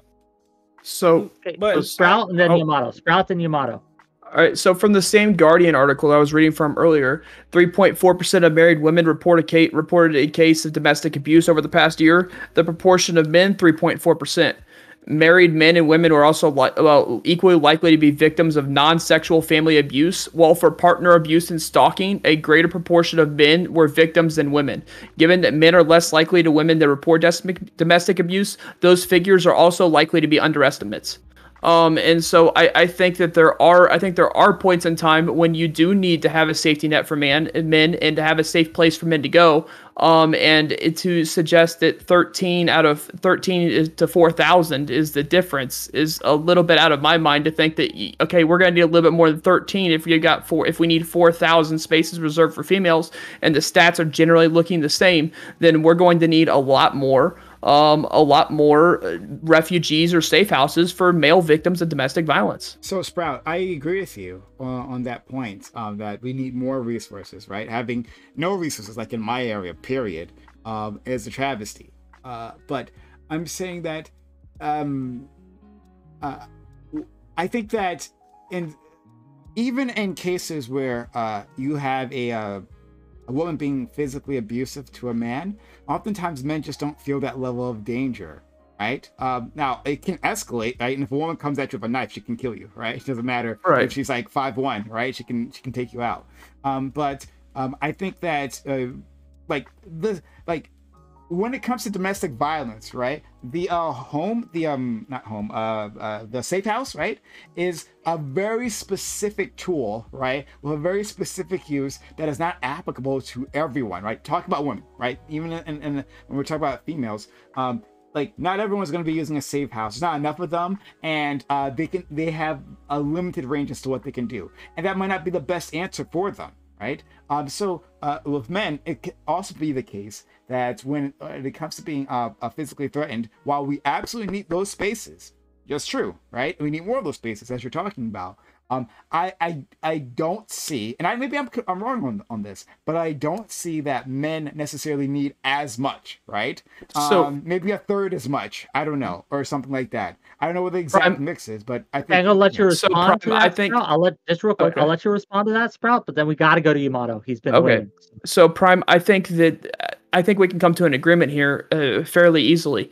So I do not think that men are going to feel as physically threatened as a woman might in a domestically abusive relationship. And I think that the majority of domestic abuse towards men becomes in a mental, emotional, and verbal standing point rather than physical. Now, with all of that being said, it will contribute to their mental health. It will contribute to mental health issues. I mean, I could say this personally, it contributed to mental health issues to where it made my mental health much, much worse. And I was still in a point where I didn't want to get help. And so being domestically abused by a female could almost cause the man to be more likely to commit suicide. And so I think that having a safe space for men to go, and I'd agree with you that it may not need to be as much, but 13 to 4,000 seems a bit dispersed. But I think having a safe place for men to go to where they're out of that situation, they don't need to live with it day to day, would be a great advancement in being able to help men. Okay. If you want to respond, you may, but then we got to go to Yamato. Okay, sure. We got to go to Yamato. Then I have a comment. Then I think Eli wanted in, and we'll move from there. And again, gang, if you want in and I haven't called on you, please alpha hand. So I want as much people to have space to speak as they can. So Yamato, please. Spartacus, if you had an idea of a program that you would want to open up to help men, how would you do it? Like if they were suffering from physical abuse from women, because it's a stigma that men are just supposed to sit there and take the abuse and they're not supposed to react to it. So how would you help them further react to it? I would again. I would create a safe house. I'd create somewhere where men can go to where they feel safe, and that would be the first part. And then, of course, inside that safe house would look differently than a female safe house. There'd be different activities for men to do. Of course, than a female safe house. There's gonna be differences in between those two. But then I would encourage them to pursue hobbies, especially if they're homeless, to pursue hobbies or try to get them into the workforce to where they can start working specifically towards something, even if it's just like an apprenticeship, get them into something. And those would just be the first steps of trying to help men out of domestically abusive relationships. Yeah. Okay. So sort of like a program dedicated to getting people back on their feet, right? Yes. So yeah. Okay. That's what I do 5 days a week. Yamato, is that all? Did you have anything else? Yeah, that was all. Okay, so I guess my comments here, because it's a great discussion. I'm liking where we're taking this, right? When we talk about domestic abuse, we got to realize that that's not the only type of abuse men face when it comes to physical. Boys are much more likely to be physically abused by their fathers, right, than women are. And even after the age where they're no longer children, but a lot of people live with their parents far past 18 into their 20s, right? This is a situation that is growing. It's not always the case, right? But in many cases, people find themselves still living with their parents until they're like 20, 24, etc. And I know people who have been abused that whole time. And so when we talk about, do they need safe houses? Yeah, they do. It's not just for protection against women, it's for protection against other men as well. Yeah. I think that this idea of they don't need it as much, fair, right? But this is the man panel, so it's okay to advocate a little bit for the men here, because this is what the point is. But I know Socrates has his hand up, and I wanna allow him some space there. So go ahead, Socrates. Yeah, so there's something that I've been wanting to kind of introduce this conversation, and we've been talking about a lot of policy, and that's really, really important. But in terms of things that we can really influence in the here and now, and when it comes to this kind of generational trauma and passing down the kind of traits that we can all agree are toxic, in terms of just beating your kids out of anger, things like that. These things that we really all just want to end. I assume, I don't think I'm going to have any disagreement from the panel. Things that we want us to not have passed down. The ability to speak personally is something that me as a man, non-binary person, everything, this is something I've really, really struggled with throughout my life, and it's taken a lot of practice to even bring up. And this is interesting. I don't mean this as a denigrating thing, but just an observation. A big difference between this panel and the non-binary panel is the ability to speak from personal experience. I grew up feeling like my own personal thoughts, feelings really didn't matter as much as my kind of analysis of things, just kind of whatever facts I could bring to the situation. And so as a more masculine person, being able to say hey, this is something personally that I've struggled with, rather than, as we've all been talking about these kind of societal wide traits, because these are kind of obviously important, but feeling like the things that each of us individually are going through are important. I feel like that's the thing that builds solidarity, that allows us to build these movements that can bring policy-wide change, and between each other to support each other, so that we can start dealing with the things that. So can I ask you directly? I don't mean to interrupt, but I do want to ask you directly. Yeah. How has being seen as a man by society hurt you the most? What have you lost because of it? Yeah, I mean, it's hard to say if this is because, I don't have the example of what it would have been like to have been raised as a feminine person, but I really did grow up feeling like my own just kind of personal thoughts and feelings so much, just people wouldn't really care as much what I'm going through. that people really just wouldn't care. And this is something I've noticed thinking about, like, why did it go into like talking about politics online? And I feel like we all know this phenomenon of, like, you look on YouTube and you see some random channel with some random guy talking about politics, and it becomes very clear. Or if you look at like Tim Pool, it becomes very clear very quickly that, like, he's talking about politics because it's the closest thing he can do to talking about himself, and he's not going to go to therapy, right? So number one, go to therapy. It is really fucking OP. It's really fucking good. If you can afford it, you can find some shit. But, like,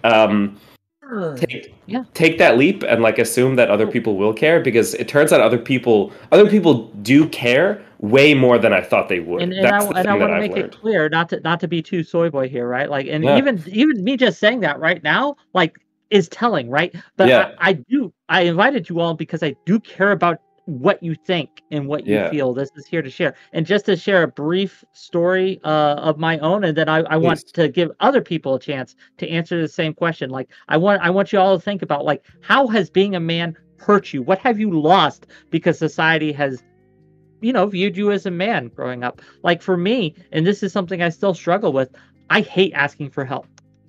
I was muted again by my chat. Oh my goodness. Okay, so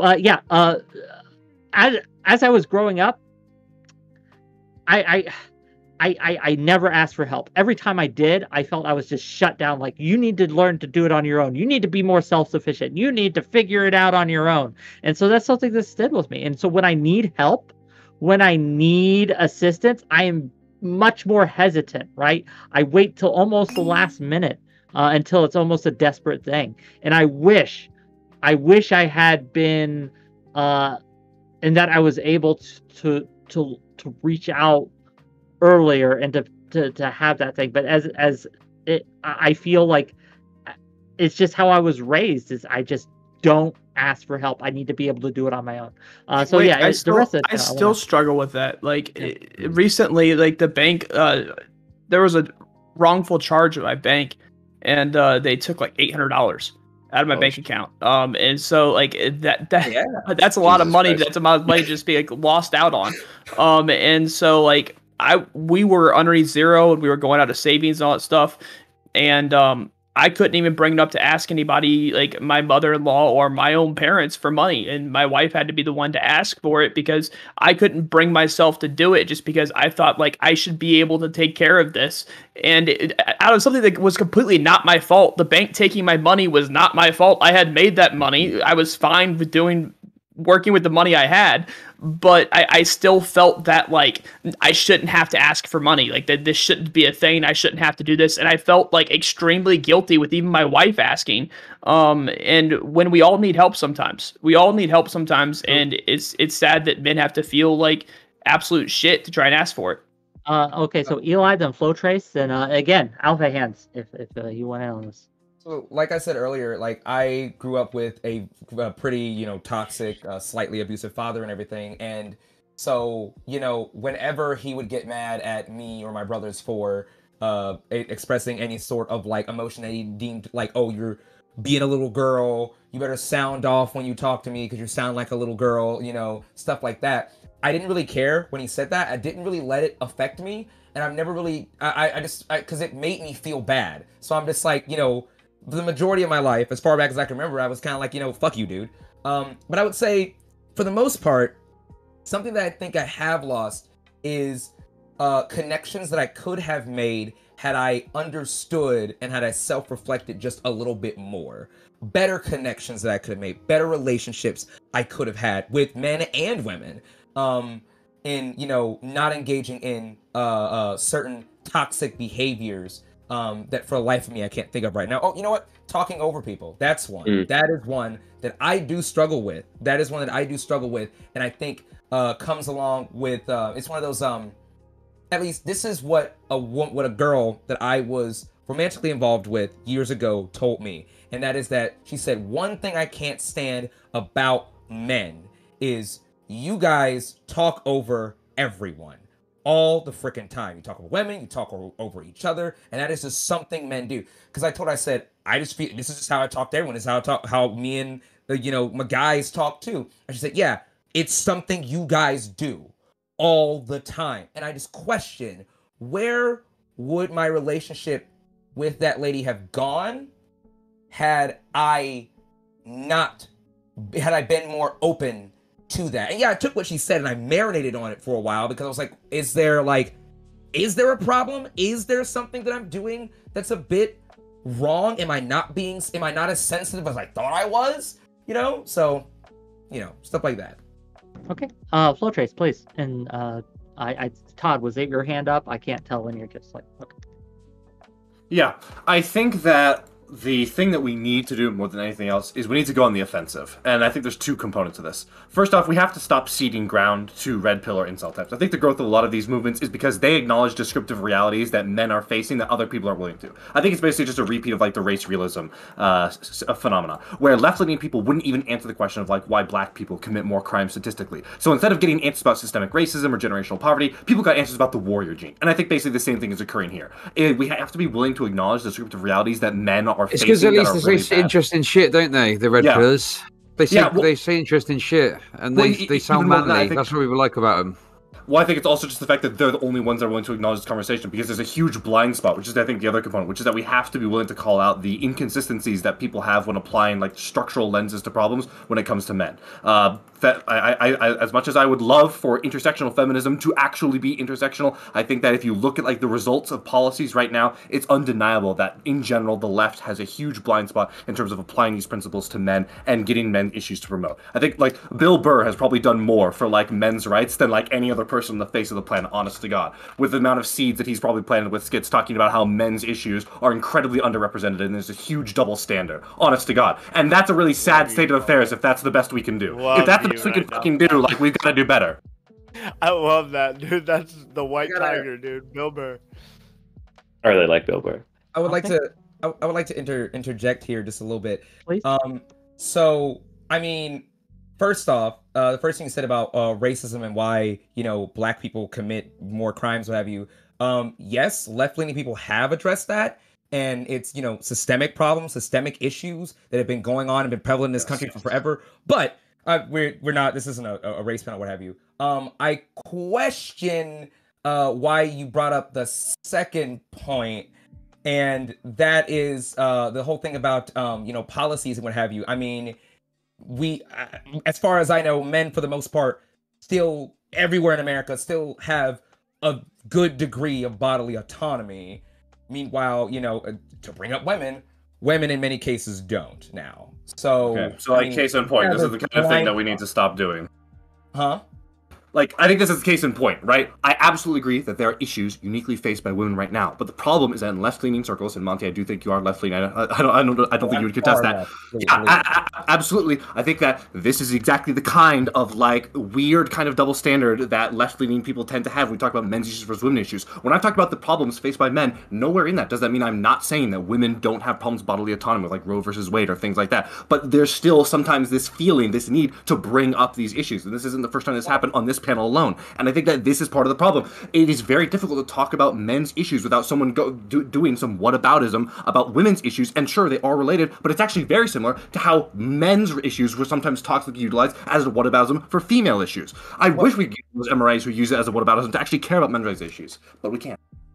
Well, it's just that I just feel like when you brought it up, you were like, we're focusing too much on women's issues, but I don't feel like I feel like, again, it's not so much as we're focusing too much on women issues, but rather it's that now men need to come together and start focusing on men's issues. Like, speaking from personal experience, right? When I was growing up, women need to start focusing on it too. Yeah, women. In many cases, women. But that's the thing. Though, when I see the problems that men face, and maybe this is just because I'm from a different side of the tracks, or whatever, right?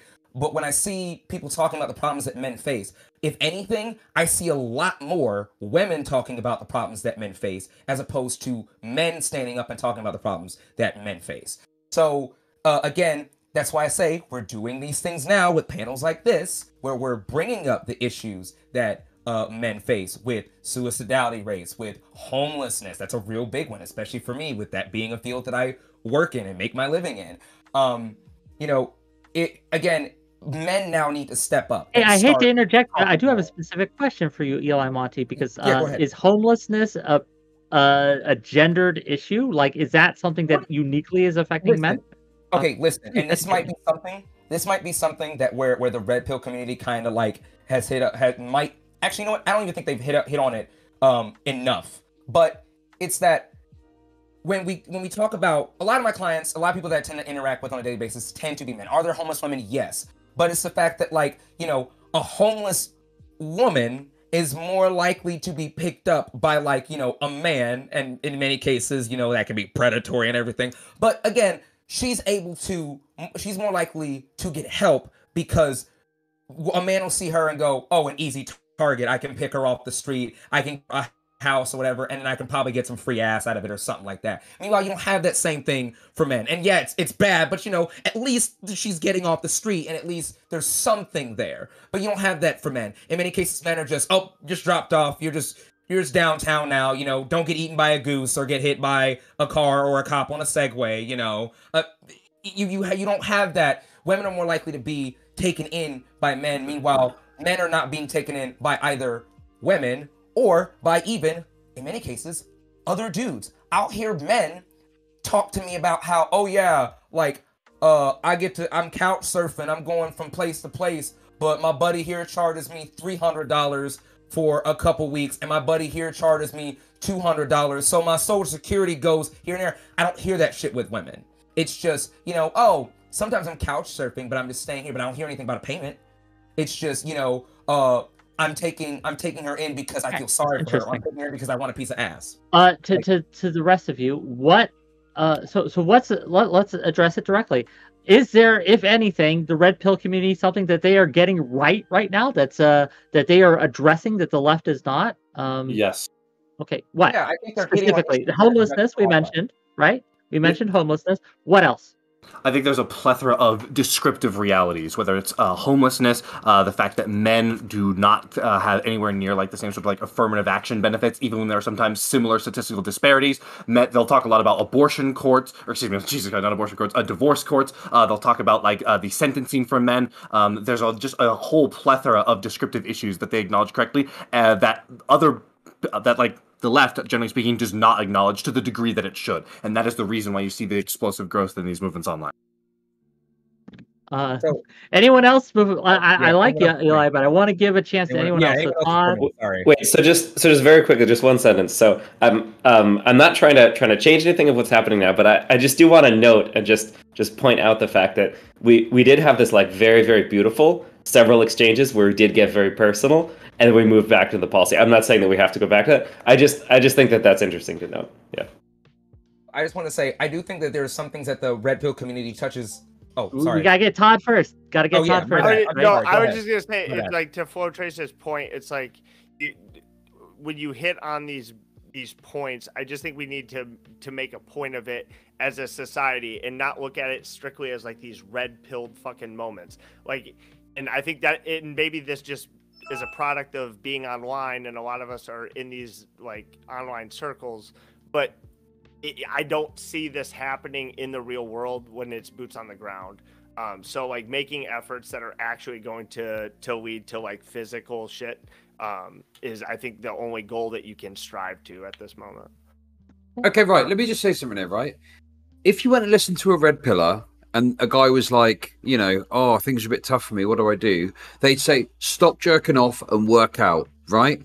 Now, is that good advice? Somewhat, maybe, you know, especially the working out part. You know, maybe not that it's going to fix all your problems, but it's something actionable that they can do. When you listen to fucking lefties talk about this shit, it's all fucking systemic shit and stuff like that. Listen, I agree with a lot of that fucking analysis, but it's like, there needs to be something a bit juicier, you know? I'm not saying we need to fucking sell people snake oil, but like, we've got to give them something a bit more actionable than, it's just, there's systemic issues. There's systemic issues we need to face. Well, listen, I tell you, one thing we need to do is we need to get away from the fucking bed blob fucking bullshit. Do you know what I mean? We need to, listen, personal responsibility can be somewhat of a leftist principle. The idea is you don't make personal responsibility the fix to every single issue, but you at least put a bit of onus on people to fucking get off the bed blob ass and do some shit. Do you know what I mean? I'm sick of this fucking leftoid gains. Blob.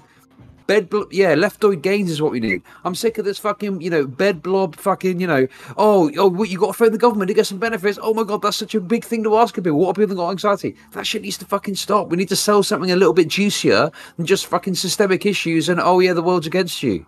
Okay, so here's what's going to happen. Eli, you're going to go next, directly after me.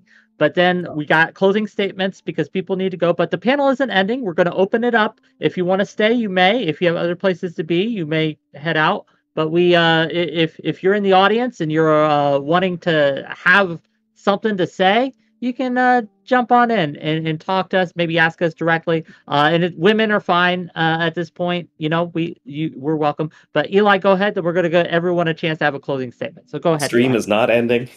Just wanted to say that I disagree with what a lot of Chud said. I think, there is personal responsibility. Yes, absolutely, there is personal responsibility. But then we look at the situation, like the way in which America is going right now, and how 70% of Americans live paycheck to paycheck. And yeah, I know I'm going off on statistics and what have you, but it doesn't change that. Those things are true, and these things have effects on the psyche of people. So you can tell people, give people self-help advice, clean your room, bucko, go work out, take personal responsibility. But then when someone is literally coming home from their third job and just to barely scrape by and keep a roof over their head, it's so hard for that person in many cases to get out of bed every morning. And yes, that is a result of, systemic issues and systemic policies. And also, I think that the red pill community, again, they hit on the right things, but for the wrong reasons. They say that, oh yeah, this is a problem that men are facing with not getting laid or what have you. You know what the problem is? It's the feminists and it's the women. That's the reason why you can't get laid. I think the majority of people in the red pill community just need to be open and honest with themselves and go, look, I can't get laid. I suck at getting laid. I suck at socializing. I suck at talking to people, and we need to have that kind of conversation, how it is that you can better talk to somebody instead of just saying, oh, you need to be the guy with the biggest dick in the room, metaphorically, you need a whole frame and all this other kind of bullshit that literally just makes regular everyday people who are not terminally online, including other dudes like myself, look at you and just laugh. But the problem you've got it reinforces. First of all, listen, sorry, first of all, you're talking about an extreme, right? Someone that's got 3 jobs and is fucking out. Listen, someone that's got 3 jobs ain't watching fucking. No, listen to what I'm saying. Listen. You said it's toxic masculinity to talk over people. You're doing it right now. So check your fucking masculine privilege right now, okay? Listen to me. So I think I have a path. Listen to me. Listen to me. No, listen. Come on, you're talking over me still. Look. What I'm saying is, guys that are working 3 jobs, they're not watching red pill videos. Okay, there's people out there that are seeking for advice and seeking for guidance, and they get onto the kind of red pill path, and they give shit dating advice and kind of shitty life advice that's got some truth in it. And it just feels like, we're not giving them. We're just giving them, systemic fucking explanations. That's not really enough meat on the bone. And even someone that's got 3 jobs, if you say to them, oh, it's systemic problems, how does that even help them? How does that help them get out of where they are now? What you need to be doing is giving them specific guidance. Right, you're working 3 jobs. Here's steps you can take to try and move past that, and maybe work 2 jobs, maybe work 1 job, upgrade your skill set. I don't fucking know. Something like that. Those things, but how far are those things going to go, right? Okay, you can upgrade your skill set. Okay, how are they going to go upgrade their skill set? Is it go to college? Okay, college costs money. College costs time, energy, effort, all that stuff. Telling people, the whole point of telling people and what I do on my TikTok and on my streams and what have you is to galvanize people to get out in the street, to do boots on the ground activism, to do work within their community, to band together, to help each other, mutual aid, all that kind of stuff, right? Which is the whole reason why I took the job that I took over becoming a content moderator, because I wanted to do actual work to help people. So Eli, the issue, I guess my major issue with the red pill community is they're bringing up these issues, yes, which is a very good thing to do, but they're being more harmful with bringing up these issues, because what do they do when they bring them up? They turn around and then reinforce the very things that are causing those issues to begin with. Literally, masculinity and just reselling it to young boys that are insecure. Right, so they're bringing up these issues and they're turning around and reinforcing the very societal norms that pushed us to these issues to begin with. And for some reason, there's a lot of people that can't see this circular logic that by reinforcing that, it's going to make the issues worse. And so that's maybe a conversation that needs to be had, is the red pill community hurting themselves by bringing up these issues and then reinforcing the very like basic building blocks of those issues. Okay, I know a few, just real quick, I know a few of you have to go. So if you have other streams you need to get to and things like that, and you want a closing statement, I'm going to give you a space to do so. I know Chud has to go. He has a place to be at 8. I don't know who else. Todd as well. And I'm gonna go ahead and head out too because my yeah, partner's and Eli. So go ahead, Chud. Where can they find you? Who are you? No, I'm Chud Logic. If I'm on all good social media platforms, and I just want to be clear, like, you know, to be clear, I absolutely fucking agree with all of the systemic shit. I agree there's systemic problems. I'm totally on board with that, you know, 100%.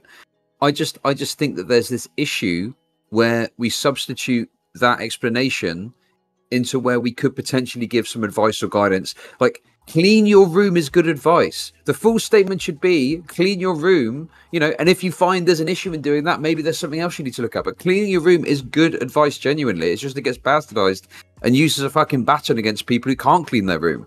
But yeah, I think we could, you know, probably do more, you know, as a lefty kind of perspective, just to give people a little bit more of an onus on, hey, look, there are some basic things, some basic guidelines you can do, which are going to give you a better chance of succeeding than if you don't do them. And that's not necessarily pull yourself up by your bootstraps. That's just like good baseline advice that I think sometimes we miss the mark on, and maybe we could get that across to people a bit more rather than, you know, focusing on the bed blobs. But anyway, that's it. Thank you. I won't say any more. I'm here for 10 minutes. I'll hang around for 10 more minutes. Sure. You know, I'll see what everyone else has got to say. So Todd, I know you needed space, and Eli. So go ahead, Todd. Yeah, I'm I think Chud hit on a lot of the points that I would just reiterate. So that, and also I think there's a point where people that are advocates for men's rights need to pull the fucking red pillars back, because it does feel like they are hitting a lot of good issues, but man, oh man, do they like to fucking just go overboard on it every fucking single time. But yeah, I appreciate Wick, or I appreciate you, Wick. Thank you for having me on. All these panelists, all you guys, you're awesome. Thank you for talking. I'm going over to talk to Mr. Geek about the death of Mr. Of the Hippy Dippy. Well, yeah, you know, it's a sad fun, day. So enjoy. I appreciate it. And yeah, thank you both for being here. And Chud, you'll stick around for 10 more minutes, but we'll see how long Not So Eli Monty's outro is. It might be the rest of the 10 minutes. We'll find out. But thank you. I do appreciate you. And Eli Monty, I know I give you a hard time, but I do appreciate your voice here. Go ahead. Please go ahead. Yeah, hi. My name is Not Eli Monty. You can pretty easy follow me on basically any platform. Just poof, there I am. So I think what a better thing that we should, in response to what Chuck was saying, a better thing that I think that should be focused on is a way in which we can, a better way in which we can explain these things and get these points across to people who might not be around, who might not have like the time or the mental fortitude, or maybe even the mental capacity in some cases, because everybody's different, no shame in that, to understand certain concept and more, you know, get these ideas and thoughts across in a more digestible way for, dare I say, you know, the normie. And that's really what I work on, you know, rhetoric on what I work on my TikTok, which is where I'm, that's my biggest platform, over 100K strong. Let's go. But anyways, yeah, that's me, Naila Monty. I'm pretty far left, but I'm going to go ahead and get off of here and go spend some time with my partner because it's my birthday on Tuesday and we're celebrating this weekend, my 4-day weekend. Hey, happy early returns. Yeah. Happy birthday. This is my gift to you, inviting you on my panel today. Yeah, so it was great. Thanks to everyone. I thought there were some really good points that were had from everyone of all different political backgrounds and what have you. But yeah, let's stick it to the red pill community. I love you guys. Bye. Bye.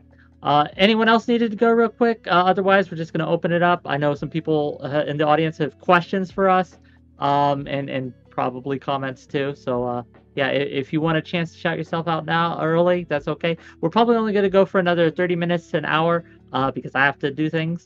But I do wanted to give the audience a chance to come on, talk to us a little bit, be very brief, and maybe ask questions. So, well, can Can we finish closing statements before we roll other Sure. people in Okay. here? Fair enough. Sure. Well, everyone gets a closing statement then before we open it up. We will go to you, Tiberius D, since you mentioned it, and then we'll just kind of work our way around.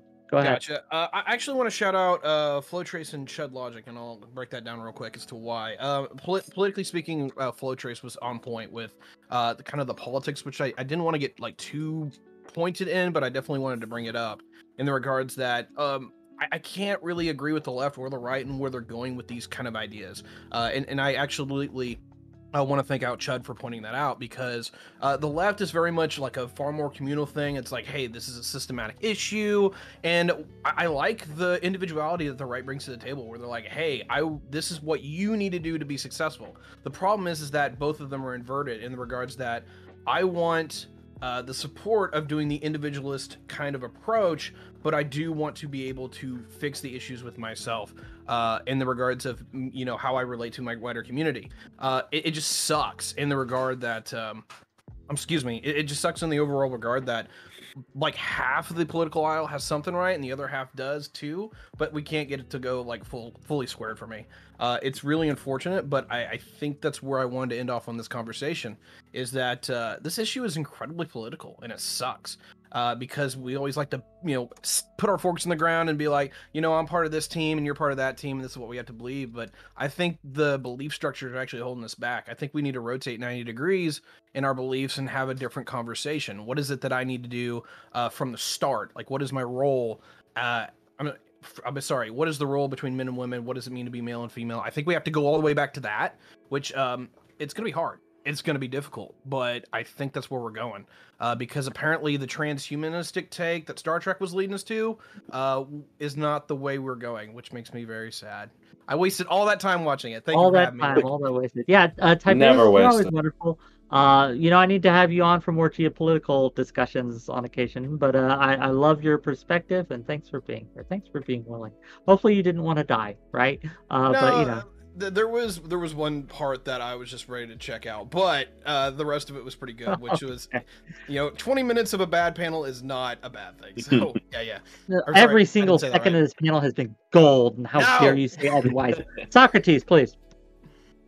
Yeah, so I'll basically say again what I said earlier, which is that there's a lot of this, as Tiberius said, that is political, and there's a lot that we need to fight for. But ultimately, the things that we can, the steps toward doing anything individually or systemically will always start with unlearning the things that we were taught that prevent us from doing that, unlearning the things that prevent us from speaking personally about our own experience.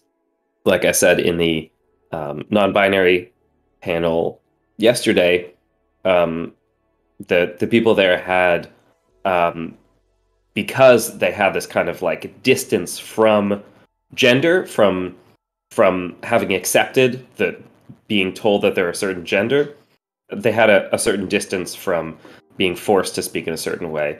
And this is something that I've experienced as a man, and I guess realizing that I'm actually not a man or just a man. I don't know, figuring that shit out.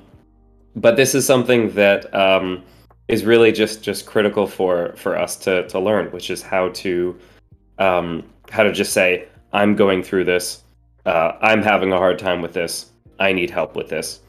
Once we can start saying those things to each other, then the solidarity can come.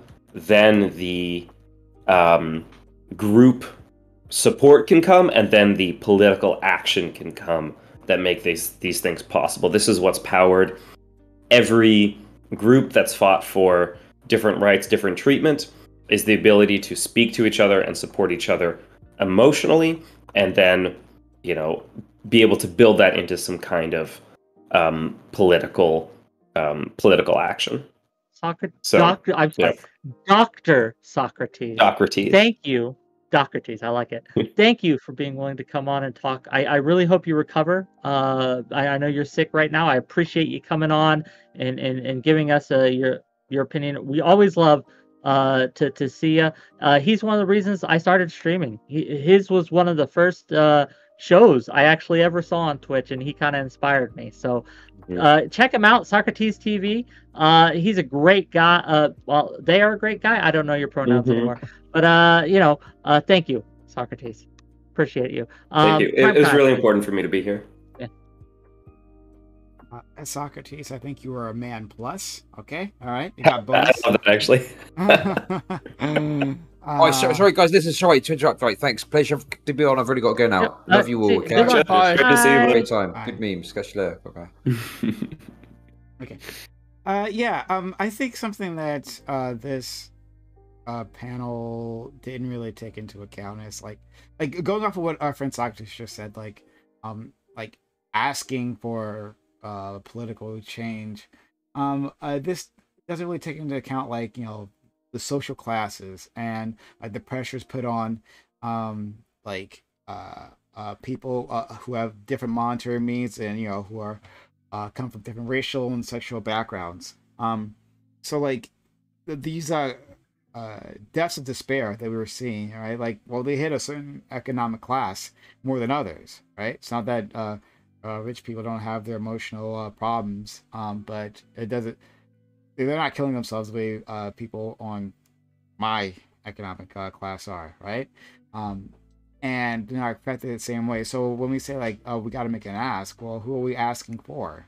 So I think it's just part of the larger conversation that has to happen, like Socrates very well pointed out. But the results of that might be a bit more fractured than saying that this is something that men have to do, PrimeCayes, it's always a pleasure to have you. Always nice to have you come on, and for me to get a chance to yell and tell you to shut up for a change. So I really appreciate you. No, I kid, but it's great. Thank you for being here. Check him out, gang. We talk about panels.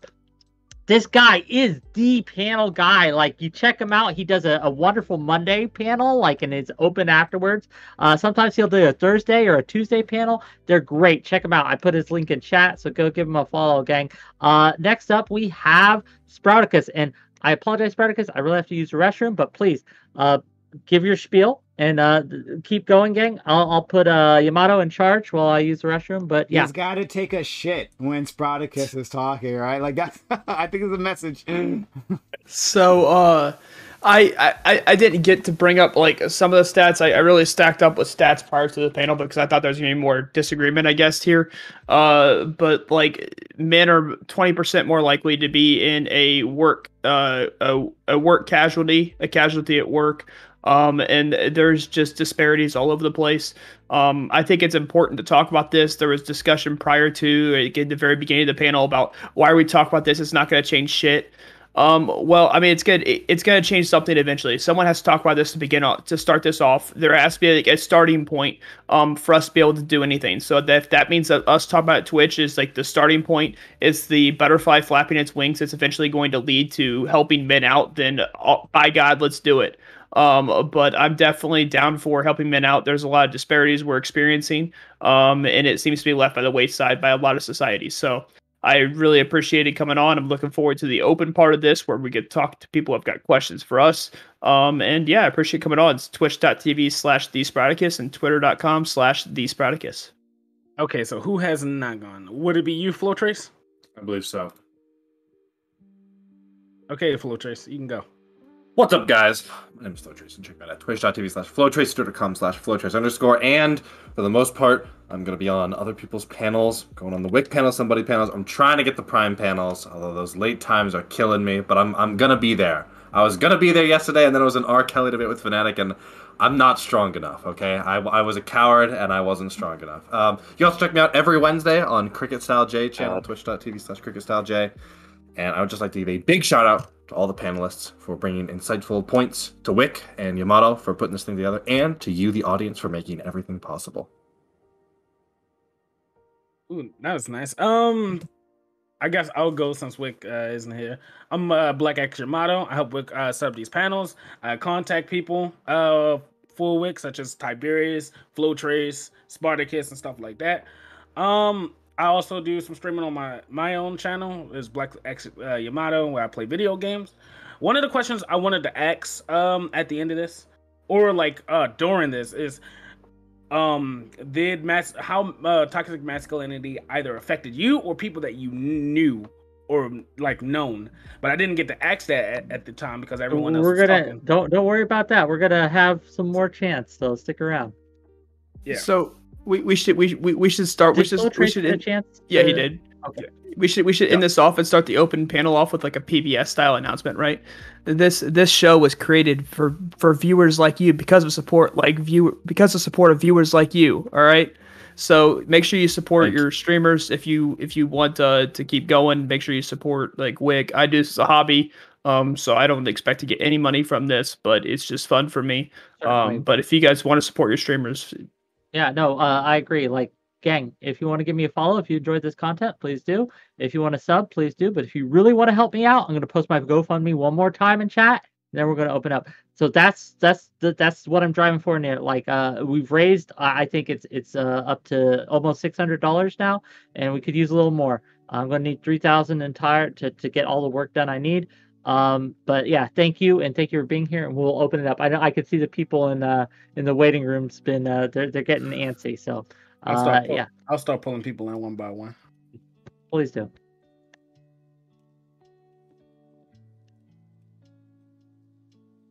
And gang, you're not hostages anymore. If you need to go, I understand. But welcome to the after panel, if you will. First of all, I guess to the new additions we have, and we have some wonderful ones. We have Stabby, we have Biggs, we have Zigmover, and we have Toby. Yeah, all great people. All great people. I guess I would ask you, what were some of your thoughts? Was there anything that we didn't touch on that you would have liked us to touch on? And do you have any specific questions for any of us? Do you want to? I'll go first, I guess. Yeah, since somebody else is jumping in. Whatever order you want to. It's up to you. So my biggest thing was, and I know a few of you touched vaguely on it, but to me, what it means to be a man and to be masculine is to be able to kind of accept the fact that you need to put yourself below the rest of the needs of your family and of your community, whether that be through financial, through educational, through whatever means you see to be the most positive outcome gaining. I think that a few of you kind of hit on it a little bit with like responsibility and stuff like that, but I think that the issue was we need to have like kind of a yin and yang. We have the feminine is the nurturing, the caretaking, things like that, and the other side is the more setting an example, providing, protecting, and things like that. So I think that there was a little bit of that was kind of missing the panel from my perspective personally. But thank you for having me on here. Biggs, I'm gonna slightly disagree with you on that one. I think that by what directly next. Go ahead. I think by what you're saying is going to perpetuate the ideas of what a man is that the man needs to put himself beneath the society, put himself beneath the needs of others. When now is showing a time to where men need to take care of themselves. Is showing a time where men actually physically need to take care of themselves because we're seeing what happens when they don't. And so I would argue that men actually need to put their needs a little bit higher than what they used to. Right, because if a man puts himself beneath everything, he just gets killed and slaughtered, and he has nothing left to give. Okay, so Tiberius and Stabby. So I kind of want to answer to Biggs because we were actually having this conversation at NPMs, and I want to bring that forward. Is that I just directly ask, why does any of that have to be directly associated with the masculine or the feminine? It's like, oh hey, we need to do the whole like self-sacrifice, go off to war if we need to for our society. Don't get me wrong, I get the point of that. It actually is an incredibly strong social point. But on the individual point is that why do men have to carry that burden? Can women carry that burden? Women make great soldiers, all this shit, right? When it breaks down for me, and this may be just me by superhumanist values coming forward here, is that I don't see why anything that you said, whether it be masculine or feminine, cannot be embodied by members of the opposite sex. All right, can I respond to? Yes, please. I want to respond to a few of the people here. So first of all, can we let Stabby yeah, in sure. first, Go and ahead. then you Go can ahead. Yeah, respond? it's your panel. It's your panel. No, Go ahead. Yeah, I want to let Okay. Stabby have a chance, and you can respond to all of them. What I would caution Biggs about is if you're going to say that women are more nurturing, the backlash where women are getting custody of children is based off of this idea that women are better at childcare. We cannot be against women getting custody and turn around and use old patriarchal ideas. That's where this is coming from. Men are not going to get custody of their children if we have a societal idea that women are just automatically better at baby stuff. I mean, which one are we mad about?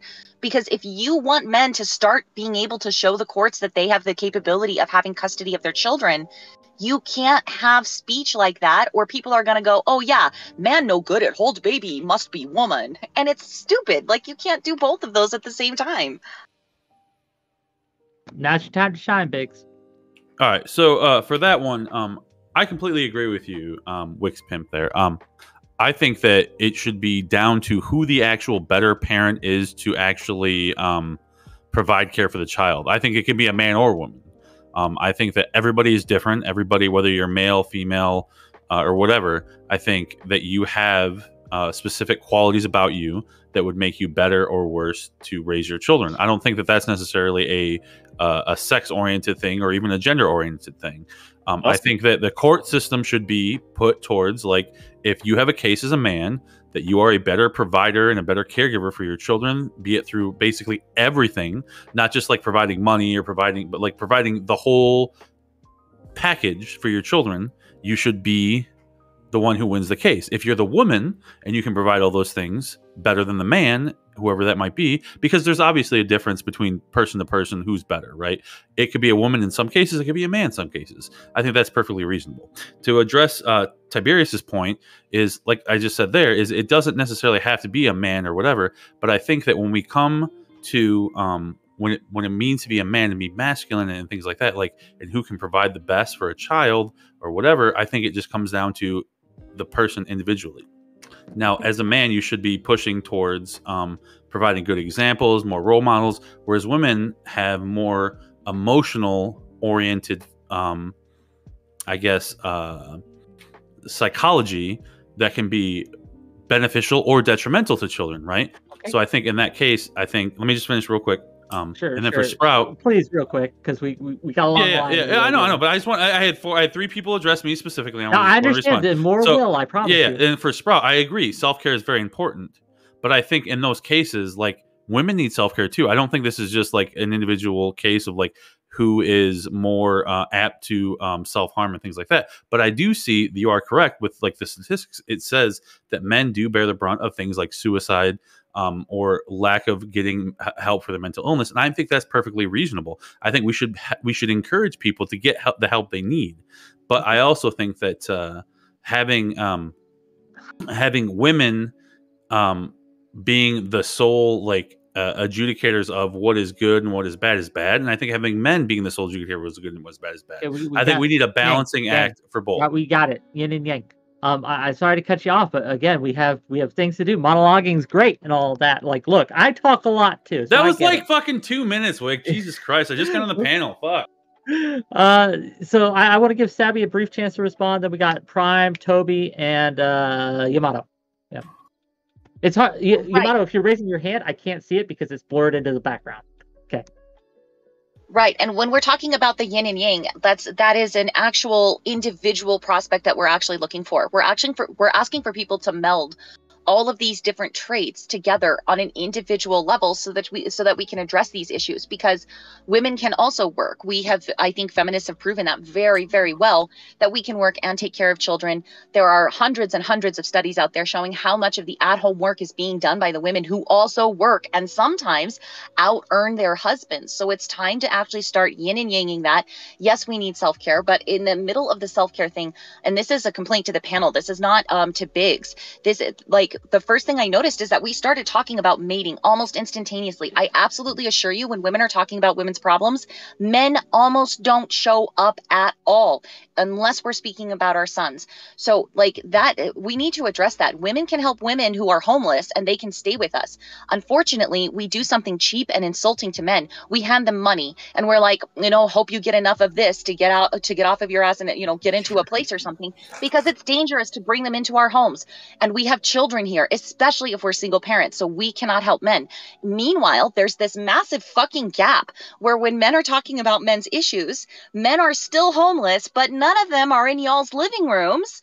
And you aren't like having your children move into your room with you like I have dozens of times to help women not be homeless or to get away from a dangerous situation. Men, step the fuck up. Take cues from feminism and meld them to manhood. You can complain about men's issues. I'm sorry, but Can you please not interrupt? Okay. Thank you. No, men, I'm sorry. I will stick on that. Like, it's time to step up because these men need men's help and we need to help them. It's a true statement that the vast majority of men are not criminals. It's just that what happens when the minority of criminals gets into a woman's home can be disastrous. So those are what's keeping us, away from men in some kind of a cautionary tale and not helping them. It is insulting to hand a homeless man money and expect him to use that money to go get a job in an apartment when he can't even shower to get a job interview. Like, do something about that. We do step up, Stabby, and when we do, we get laughed at and ridiculed. Okay, yeah, no, I'm sorry. I'm going to respond to that one right there. We get laughed at and ridiculed. If I say no to a man, I'm a stupid fucking whore. I can even get physically assaulted. When I was in the military, I get laughed at and ridiculed. Okay, I mean, let it roll off your back. Life sucks. Okay. Okay, so we have a line, gang. We have a line. So we're gonna go Prime and Toby. If you wanted to say more on that, Tiberius, Sprout, and then Biggs. Oh, Yamato. I'm sorry. Let me rephrase the line because Yamato's in there. We got Prime, then Yamato, then Toby, then Tiberius, then Sprout, and Biggs can respond to. Go ahead. I wanted to thank Stabby for bringing up an interesting point previously that I hadn't ever considered about how you have men who are constantly saying that women are the best child caretakers, but at the same time when it comes to deciding who gets custody of a child, complaining, why don't I get a chance to take care of take care of my kids, right? We keep saying this message, and I agree that it's actually on an independent basis. So I've always rejected that idea. Men can take care of the children just as much as anyone else. But I wanted to jump on, I guess, Stabby's other point as well. Talking about helping individual men who might be homeless. I think that's a disastrous path, and not something I would recommend. Instead, we need government action to do this, right? To help people who are homeless. We can rely on individual charity, but it'll never be enough to tackle the problem as a whole. This is something I meant to say earlier in the previous panel, but I've talked about this before, how in Japan, I saw this documentary or whatever, right? Talking about in Japan, how they there is this population of homeless men, and they have resources for them to try to get them up and running, but there's a lot of moralizing that happens. A man who is homeless right there has failed in some way. However, when it comes to Japanese women, right, they actually put out all the stops. They don't allow Japanese women to be homeless. They feel this person could be victimized or whatever, right? And they put them in housing immediately. So I don't want us to replicate that, but we should expand government resources. If we're talking about helping people, then we should be helping people, and we should expand government resources to help everyone like that. So we have Yamato, then Toby, then Tiberius, then Sprout. Go ahead. So, I don't want to change the subject, but I asked a question originally, how is toxic masculinity affected people here in the chat? or like people that they've known.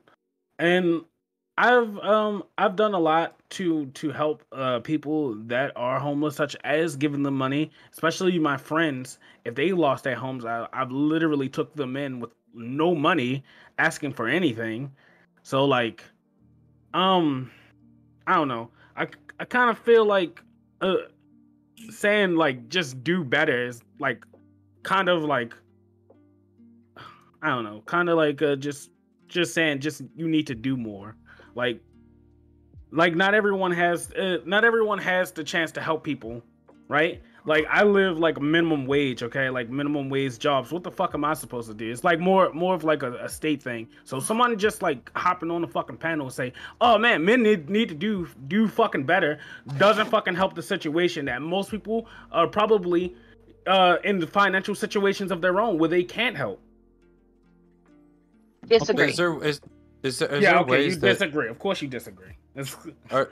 are there ways that, you know, we talk about like helping financially, but there's other ways you can help that aren't financial. Like for example, if you're saying you work in a minimum wage job, right? Let's assume that your job has an opening, right?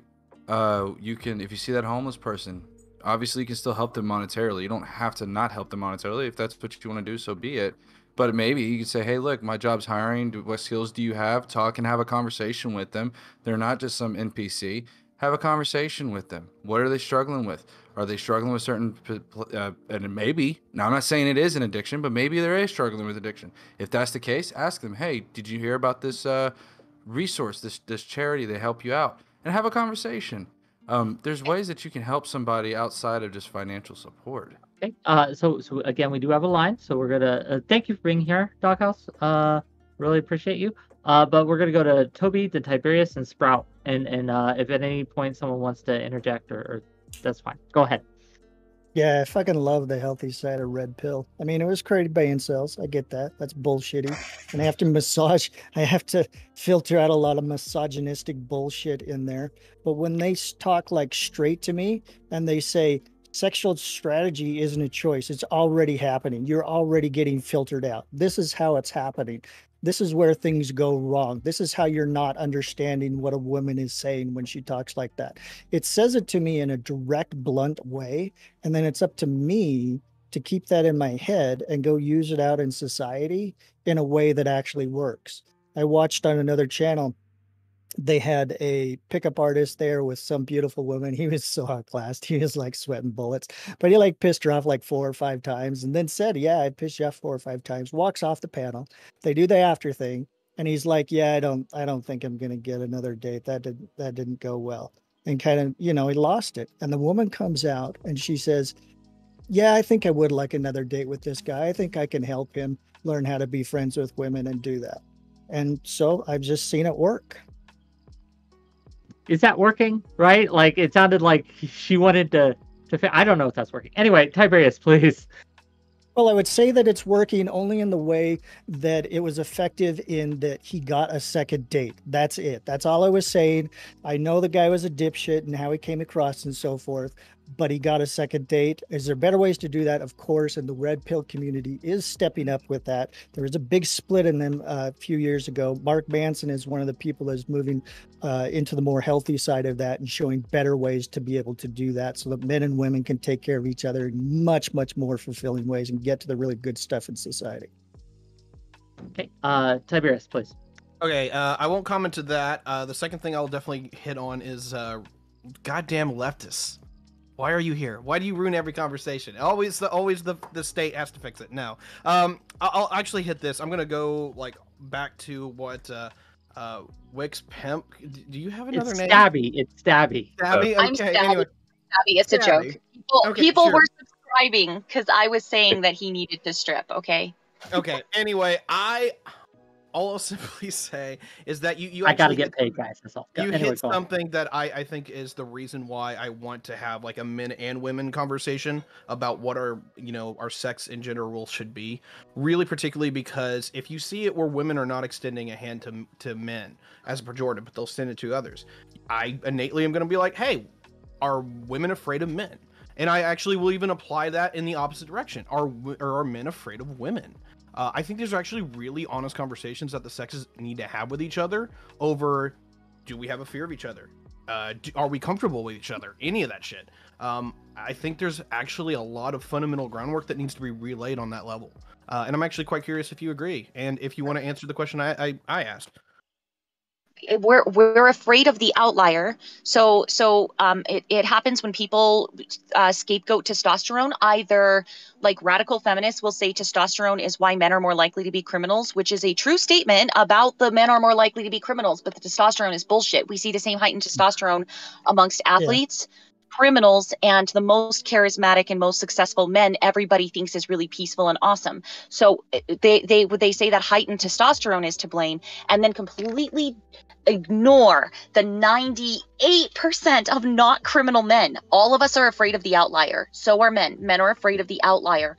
And it's poisoning this rare person 2 states away who went into a single mom's home to sleep the night over, raped the 10-year-olds and murdered the whole fucking family. That is enough to somehow let us forget that 98% of the people we're actually talking about are not criminals. So I think together, men and women share something. We are afraid of the rare outlier. We're not actually afraid of each other. I refuse to believe that every human is interacting in this world and that we get naked together in a bed while we're scared shitless of each other. That's bullshit. We're letting criminals take over all of our opinions of one another, and it's crap. Ooh, I like it. So, if you want to respond to that, you may, Tiberius, but then we got Spartacus, and then if anyone else, Socrates, and then, Hans, guys. I'll phrase this in 2 things. Number one, I like the way that you approach this, and I largely want to agree with it. But I do want to say that I do observe very clear distinctions between the way that men interact and women interact, and I definitely get the general idea of like levels of animosity between the sexes on how the norm is between how we're supposed to behave and how they don't work together. That's actually one of the big reasons why I'm for like having a more like gender neutral than building out conversation about the differences between the sexes, because if we're still expecting certain things and then the relationship has changed because of, you know, numerous different things, then is not the relationship broken fundamentally? Like, we need to reboot it, we need to, or like reboot it, or to rework it. That's kind of how I'm approaching this. I'm sorry if it's a math calculus kind of thing, but that's how my brain works. Okay.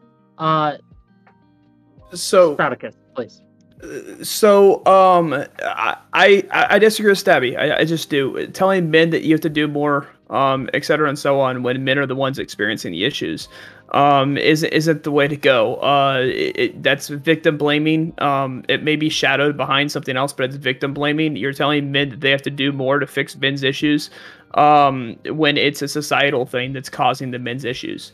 And I have given a friend a home when they were homeless, and to be a matter of fact, the friend that I had was an ex-felon, and he stayed in this room, and I eventually had to kick him out because there was other issues that were happening, in which he just couldn't stay at my house anymore. And to answer Yamato's question is, how has toxic masculinity affected me? Toxic masculinity has affected me quite a bit. Like I mentioned previously in this panel, I have ADHD. It wasn't diagnosed until a couple months ago, and I sure as hell wasn't medicated for it. And so when it comes down to that, I don't know how much better I could have done at schooling. I don't know how much better I could have done in college, had I been medicated for ADHD, had my ADHD not been like a factor in college. I don't know how much better I could have done had I been medicated, but it was me saying that, like, no, I can take care of it myself. I don't need to go see a mental health doctor. I'm not crazy. That caused this. It was me and the toxic masculinity that society has placed upon men that has caused this. And just saying, men, you need to do better, isn't a good enough answer. Okay, I'm gonna let you respond if you want, since you were addressed, Stabby, and then we got to go to Socrates. Gotcha. I'll be really fast. So are you saying that when feminists were told, okay, this is an issue that's affecting women, you have to do more, that was an incorrect response? Because the reason feminism has been as successful as it has is because people were correct. Yeah, we want to be equal. And at the time, it was reciprocal. It was, oh, you want to be equal? You have to also do what men do, but also keep all of your responsibilities. And women said, okay, and did it. Yes. Was that Yes. wrong? Yes, that was wrong. That was wrong for to say that women need to do more to fix women's issues. This is something that's societal. This is something that's placed by society, which means it's also placed by women. Women reinforce the idea of toxic masculinity upon men. There's a study, I forget which study, I don't have it on hand, but a crying female was actually addressed so many times, like on the side of the street, like a crying female, whereas a crying male was practically ignored by the large part of society and even like avoided. People would walk farther away. And so when it comes to men, you need to do better. You need to do better. It's just not a good enough answer. That's victim blaming, and I think I'm being generous when I say it's victim blaming. No. It's not, men, this is your fault. You did this. Do better. Get good at the video game. This is when we have half of the panelists here who are saying that the state can't do a fucking thing and shouldn't. How dare people request that the state do something? But also the bootstrapism is how they got themselves in this problem in the first place. It has to come from somewhere. It has to come from somewhere. If it can't come from the state to help these people, and if it can't come from the individual men, as we see in statistics, in the way the world is right now, where the fuck is it supposed to come from? Where? It's supposed to come from a societal change, and I think we're starting to see it. I don't think we're anywhere close to where we need to be. I think we're starting to see it, but it has to come from a societal change where men and women, with society as a total, works together to fix this issue. The feminine problems weren't fixed just by females. As a matter of fact, the women given the right to vote was voted on upon males. It wasn't. The females didn't all of a sudden all get elected and go into office to give themselves the right to vote. That was a vote that was taken by males. So society as a whole needs to get better to fix these issues that men are having that are just blatantly obvious. And just pinning this on men, saying, men, you need to do better, just isn't a good enough answer. Okay, Socrates. Just very quickly. I gotta head out. PrimeCayes, thank you for being here. Thank you for coming. You're always great. So have a great day. Thanks so good to much. see you, man. I just want to say that in a little while I'm going to be on YouTube. We're going to be finishing up Elden Ring. We're at the final boss. Can you put your link in my chat so everyone knows where to find you? Yeah, sure. I don't know the link to your YouTube off the top of my head. It's PrimeCayes, the same as it's spelled normally. But yeah, I'm gonna be finishing up that game, Wick. I'm gonna be the champion, Wick. I'm gonna platinum all in one go, Wick, because I'm the better player, Wick. This is toxic masculinity at its core, right? And I just wanted to point this out, that this need to assert dominance in a thing that doesn't matter at all. You had plenty of need to make fun of me when I was fucking playing. Give me a hard time. Give me a hard time. Against that dragon, he was making fun of me fucking too. Prime gang, check him out. His gaming streams are underrated. Look, I catch him when I can. And you guys want to see someone die over and over and over again? That's who you tune into. So go check them out. Okay, we're starting the raid now. We're gonna go over to our friend Wick, right? So you don't miss any of the great action. So all love to our friend Wick, and everyone else here. Have a good one. Goodbye. Have a good one, Bye. Thank you.